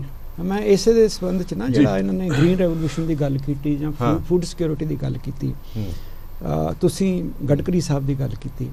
ਗਡਕਰੀ ਸਾਹਿਬ ਦਾ ਜਿਹੜਾ ਮੇਨ ਮੁੱਦਾ ਸੀਗਾ ਉਹ ਸੀ ਵੀ ਜਿਹੜਾ ਗ੍ਰੀਨ ਰੈਵੋਲੂਸ਼ਨ ਹੈ ਉਹ ਪੰਜਾਬ ਹਰਿਆਣਾ ਤੋਂ ਬਾਅਦ MP ਦੇ ਵਿੱਚ ਤੇ ਬਾਕੀ ਸਟੇਟਾਂ ਦੇ ਵਿੱਚ ਸਪਰੈਡ ਹੋ ਗਿਆ ਤੇ ਉੱਥੇ ਯਾਨੀ ਕਿ ਉਹ ਅਨਾਜ ਉੱਥੋਂ ਆ ਰਿਹਾ, ਪਰ ਜਿਹੜਾ ਉਹ ਅਨਾਜ ਉੱਥੋਂ ਆ ਰਿਹਾ ਨਾ ਉਹਦੀ ਸ਼ੋਰਟੀ ਨਹੀਂ ਹੈਗੀ, ਕੁਆਲਿਟੀ ਵੀ ਨਹੀਂ, ਕਿਉਂਕਿ ਉਹਦੀ ਸ਼ੋਰਟ ਇਹ ਵੀ ਪੰਜਾਬ ਤੇ ਹਰਿਆਣਾ ਦੇ ਵਿੱਚ ਇਰੀਗੇਸ਼ਨ ਅਸ਼ੋਰਡ ਮੈਕਸਿਮਮ ਹੈ। ਜੇ ਇੱਥੇ ਡਰਾਟ ਵੀ ਆ ਜੇ, ਕਣਕ ਨਹੀਂ ਜਾਂਦੀ ਤੁਹਾਡੀ, ਝੋਨਾ ਨਹੀਂ ਜਾਂਦਾ ਤੁਹਾਡਾ, ਇਹ ਠੀਕ ਹੈ ਵੀ ਅਸੀਂ ਜ਼ਿਆਦਾ ਪਾਣੀ ਡਿਗ ਕਰਦੇ ਹਾਂ ਨੀਚੋਂ, ਅਸੀਂ ਕਾਸਟ ਪੇ ਕਰਦੇ ਹਾਂ, ਫਾਰਮਰ ਕਾਸਟ ਪੇ ਕਰਕੇ ਤੁਹਾਡੇ ਟਾਰਗੇਟ ਮੀਟ ਕਰਦਾ। ਇਸ ਕਰਕੇ ਜਿਹੜੀ ਫੂਡ ਸਿਕਿਉਰਿਟੀ ਦੀ ਡਿਪੈਂਡੈਂਸੀ ਹੈ ਉਹ ਪੰਜਾਬ ਤੇ ਬਣੀ ਰਹੇਗੀ। ਫਿਰ ਦੂਸਰਾ ਚੰਡੋਕ ਸਾਹਿਬ ਨੇ ਕਿਹਾ ਵੀ ਸਾਨੂੰ ਮਤਲਬ ਕਿ ਮਾਰਕੀਟ ਦੇ ਨਾਲ ਲਿੰਕ ਹੈ। ਸਾਡੀਆਂ 2 ਹੀ ਕ੍ਰੌਪਸ ਨੇ ਮੇਨ, ਸਾਰੇ ਦਾ ਸਾਰਾ ਸਾਡਾ ਸੈਂਟਰ ਪੂਲ ਜਾਂਦਾ, MSP ਹੈ ਤੇ ਫਾਰਮਰ MSP ਤੋਂ ਉਰਾਂ ਪਰਾਂ ਟਸ ਤੋਂ ਮਸ ਹੋਣ ਨੂੰ ਤਿਆਰ ਨਹੀਂ ਹੈਗਾ। ਸਾਡੇ ਕੋਲੇ ਚੋਇਸ ਕੀ ਹੈਗੀ ਹੈ? ਚੋਇਸ ਹੈਗੀ ਹੈ ਵੀ ਜਿਹੜਾ ਸਾਡੇ ਕੋਲ ਗਿਵਨ ਹੈ ਇਸੇ ਨੂੰ ਅਸੀਂ ਮੈਕਸਿਮਾਈਜ਼ ਕਰੀਏ। ਦੂਸਰਾ ਜਿਹੜਾ ਵੇਸਟੇਜ ਹੈ ਮਤਲਬ ਕਿ ਫੂਡ ਗ੍ਰੇਨ ਦਾ, ਉਹਨੂੰ ਅਸੀਂ ਰੋਕੀਏ। ਤੀਸਰਾ we are part of a national market. ਜਦੋਂ ਅਸੀਂ ਨੈਸ਼ਨਲ ਮਾਰਕੀਟ ਦਾ ਪਾਰਟ ਹੋਈਏ ਉਦੋਂ ਫਿਰ ਲਕੀਰ ਨਹੀਂ ਖਿੱਚੀ ਜਾ ਸਕਦੀ, ਕਿਉਂਕਿ ਲੈਣ ਦੇਣ ਹੈ। ਜੇ ਅਸੀਂ ਫੂਡ ਦਿੰਦੇ ਹਾਂ ਤਾਂ ਬਹੁਤ ਸਾਰਾ ਇੰਡਸਟਰੀਅਲ ਗੁੱਡਸ ਤੇ ਬਾਕੀ ਸਾਰਾ ਕੁਝ, ਆਟੋਮੋਬਾਈਲ ਸਾਰੀ ਸਾਡੀ ਬਾਹਰੋਂ ਆ ਰਹੀ ਹੈ। ਸਾਡੇ ਕੋਲ ਇੱਕ ਵੀ ਕਾਰਖਾਨਾ ਆਟੋਮੋਬਾਈਲ ਦਾ ਨਹੀਂ ਹੈਗਾ। ਜੇ ਤਾਂ ਚੇਨਈ ਨੇ, ਜਿਵੇਂ ਕੱਲ ਉਹਨਾਂ ਦਾ ਇੰਡਸਟਰੀ ਮਿਨਿਸਟਰ ਕਲੇਮ ਕਰ ਰਿਹਾ ਸੀ ਵੀ Chennai is a hub for automobile, similarly ਜਦ ਤਾਂ ਸਾਡੇ ਕੋਲੇ ਕੋਈ ਉੱਦਾਂ ਦੀਆਂ ਹੋਰ ਚੀਜ਼ਾਂ ਹੋਣ ਜੇ ਤੇ ਤੁਹਾਨੂੰ ਲੱਗੇ ਵੀ ਪੰਜਾਬ ਇਹਨਾਂ ਗੱਲਾਂ ਤੇ ਵੀ ਸੈਲਫ ਰਿਲਾਇੰਟ ਹੈ। ਅਸੀਂ ਆ surplus in food grain and industry 'ਚ ਵੀ ਸਾਡਾ ਕੋਈ ਜ਼ਿਆਦਾ ਅਹਿਮ ਰੋਲ ਨਹੀਂ, ਸਰਵਿਸਿਜ਼ ਵੀ ਸਾਡਾ ਅਹਿਮ ਰੋਲ ਨਹੀਂ। ਇਸ ਕਰਕੇ ਨੈਸ਼ਨਲ ਮਾਰਕੀਟ ਦੇ ਵਿੱਚ ਇੱਕ ਸਟੇਟ ਕੋਲੇ ਕੀ ਆਪਸ਼ਨਸ ਨੇ, ਮੈਨੂੰ ਨਹੀਂ ਲੱਗਦਾ ਵੀ ਡਿਕਟੇਸ਼ਨਸ ਦੇ ਨਾਲ ਉਹ ਹੋ ਸਕਦਾ। ਉਹ ਤਾਂ ਇਹ ਵੀ ਗਿਵਨ ਦੀ ਨੈਸ਼ਨਲ ਮਾਰਕੀਟ, ਉਹਦੇ ਵਿੱਚੋਂ ਕਿੱਦਾਂ ਤੁਸੀਂ ਆਪਣੇ ਆਪ ਨੂੰ ਮੈਕਸਿਮਾਈਜ਼ ਕਰਨਾ, that should be the crude or a very shrewd policy making of the state. ਜਿਸ ਸਟੇਜ 'ਚ ਹਰਪ੍ਰੀਤ ਜੀ ਅਸੀਂ ਅੱਜ ਇੱਥੇ ਐਂਟਰ ਕਰ ਗਏ ਹਾਂ, ਬਹੁਤ ਹੀ ਜ਼ਿਆਦਾ ਬਰੀਕੀ ਨਾਲ ਸ਼ਰੂਡ ਪਾਲਿਸੀ ਮੇਕਿੰਗ ਹੋਏਗੀ ਤਾਂ ਜਾ ਕੇ ਪੰਜਾਬ ਬਚੇਗਾ। ਮਤਲਬ ਕਿ ਲੰਬੇ ਚੌੜੇ ਗੱਲਾਂ ਨਾਲ ਨਹੀਂ, ਪੰਜਾਬ ਦੇ ਵਿੱਚ ਹਰੇਕ ਚੀਜ਼ ਨਾਪ ਤੋਲ ਕੇ ਜੇ ਬਣਾਈ ਜਾਏਗੀ ਤਾਂ ਪੰਜਾਬ ਬਚੇਗਾ, ਜਿਸ ਮੋੜ ਤੇ ਅੱਜ ਅਸੀਂ ਖੜੇ ਹਾਂ। ਬਿਲਕੁਲ ਠੀਕ ਹੈ ਸਰ। ਇੱਕ ਲਾਸਟ ਪੁਆਇੰਟ ਬਸ ਮੈਂ ਕਹਿ ਦੇਣਾ, ਪਿਓਰ ਇਕਨੋਮਿਕਸ ਦੀ ਗੱਲ ਕਰ ਰਹੇ ਹਾਂ। ਜੇ 283 ਤੇ ਖੜੇ ਸੀਗੇ ਔਰ ਅੱਜ ਇੱਕ ਬੈਨੀਫਿਟ ਆਫ ਡਾਊਟ ਸਿਰ ਸਟੇਟ ਦੇਣ ਨੂੰ ਇਹ ਮੈਂ ਕਹਿ ਸਕਦਾ ਕਿ ਉਹਨਾਂ ਨੇ ਜੇ ਇੰਨਾ ਲਿੱਤਾ ਹੈ, ਜੇ 5 ਸਾਲਾਂ ਦੀ ਪ੍ਰੀਵੀਅਸ ਗਵਰਨਮੈਂਟ ਨੇ ਇੱਕ, ਮੈਨੂੰ ਯਾਦ ਨਹੀਂ, ਸ਼ਾਇਦ 1,20,000 ਕਰੋੜ ਦਾ ਅਪਰੋਕਸੀਮੇਟ ਡੈਟ ਸੀਗਾ ਔਰ 1,60,000 ਕਰੋੜ ਦਾ ਬਰਡਨ ਦੇਤਾ, ਇਹਦਾ ਮਤਲਬ ਉਹਨਾਂ ਨੇ 5 ਸਾਲਾਂ ਦੇ ਵਿੱਚ ਕੋਈ 30,000 ਰੁਪਏ 30,000 ਕਰੋੜ ਹਰ ਸਾਲ ਐਡ ਕੀਤਾ ਔਨ ਅ ਡੈਟ ਆਫ 120 150 180। ਇਹਨਾਂ ਤੇ ਤਾਂ ਵੈਸੇ ਹੀ ਨਾ, ਹਾਂ, ਤੇ ਜੇ ਇਹਨਾਂ ਨੇ ਇਸ ਨੂੰ ਵੀ ਘਟਾਇਆ ਹੈ ਜਾਂ ਘਟਾ ਪਾਉਂਦੇ ਹੈ 31 ਮਾਰਚ ਤੱਕ, ਤਾਂ ਸਾਨੂੰ ਉਹ ਦੇਖਣਾ ਪਏਗਾ ਫਿਰ ਇਹਨਾਂ ਦੇ ਮੇਜਰਸ ਵਾਕਈ ਫਾਇਦਾ ਦੇ ਰਹੇ ਕਿ ਨਹੀਂ ਦੇ ਪਾ ਰਹੇ। ਔਰ ਜੇ ਉਹ ਕਰ ਸਕਦੇ ਨੇ ਔਰ ਲੋਕਾਂ ਨੂੰ ਦੱਸ ਸਕਦੇ ਕਿ ਅਸੀਂ ਇਹ ਕੀਤਾ ਹੈ, ਫਿਰ ਉਹ ਪੁਆਇੰਟ ਨੋਟਿਸ ਕਰਨ ਵਾਲਾ ਹੋਏਗਾ। ਠੀਕ। ਔਰ ਸਾਡੇ ਜਿਹੜੇ ਵੇਸਟਫੁਲ ਐਕਸਪੈਂਡੀਚਰ ਹੈ ਸਟੇਟ ਦੇ, ਉਹਨਾਂ ਨੂੰ ਸਾਨੂੰ ਕਰਟੇਲ ਕਰਨਾ ਹੀ ਪਏਗਾ। ਇੰਨੇ ਸਾਰੇ ਡਿਪਾਰਟਮੈਂਟਸ ਜਿਨ੍ਹਾਂ ਦਾ ਪ੍ਰੈਕਟੀਕਲ ਅੱਜ ਦੀ ਡੇਟ 'ਚ ਕੀ ਯੂਜ਼ ਹੈ।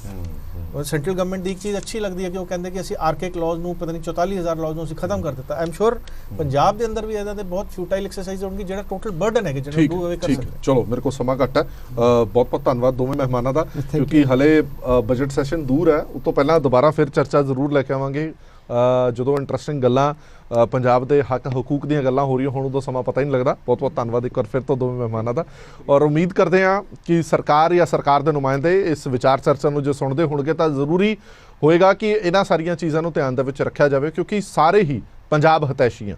ਭਾਵੇਂ ਵਿਰੋਧੀ ਪਾਰਟੀਆਂ ਵੱਖੋ ਵੱਖਰੀ ਸਿਆਸਤ ਜ਼ਰੂਰ ਕਰਦੀਆਂ ਰਹਿਣ, ਇਨ ਦੀ ਐਂਡ ਰਾਜ ਵੀ ਤਾਂ ਹੀ ਕਰੋਗੇ ਜੇ ਲੋਕ ਬਚਣਗੇ, ਰਾਜ ਵੀ ਤਾਂ ਹੀ ਹੋਏਗਾ ਜੇ ਸੂਬਾ ਬਚੇਗਾ, ਨਹੀਂ ਤਾਂ ਰਾਜ ਕਿਸ ਤੇ ਕਰੋਗੇ। ਇਹ ਸਾਰਿਆਂ ਨੂੰ ਸੋਚਣਾ ਪਏਗਾ। ਇਸੇ ਕਰਕੇ ਭਾਵੇਂ ਉਹ ਕੇਂਦਰ ਹੋਵੇ ਜਾਂ ਸਟੇਟ ਗਵਰਨਮੈਂਟ ਹੋਵੇ, ਲੋਕਾਂ ਦਾ ਜ਼ਰੂਰ ਸੋਚੋ, ਸੂਬੇ ਦਾ ਜ਼ਰੂਰ ਸੋਚੋ। ਦੇਸ਼ ਦੁਨੀਆ ਦੇ ਬਾਕੀ ਖਬਰਾਂ ਲਈ ਬਣੇ ਰਹੋ PTC ਨਿਊਜ਼ ਨਾਲ। ਧੰਨਵਾਦ।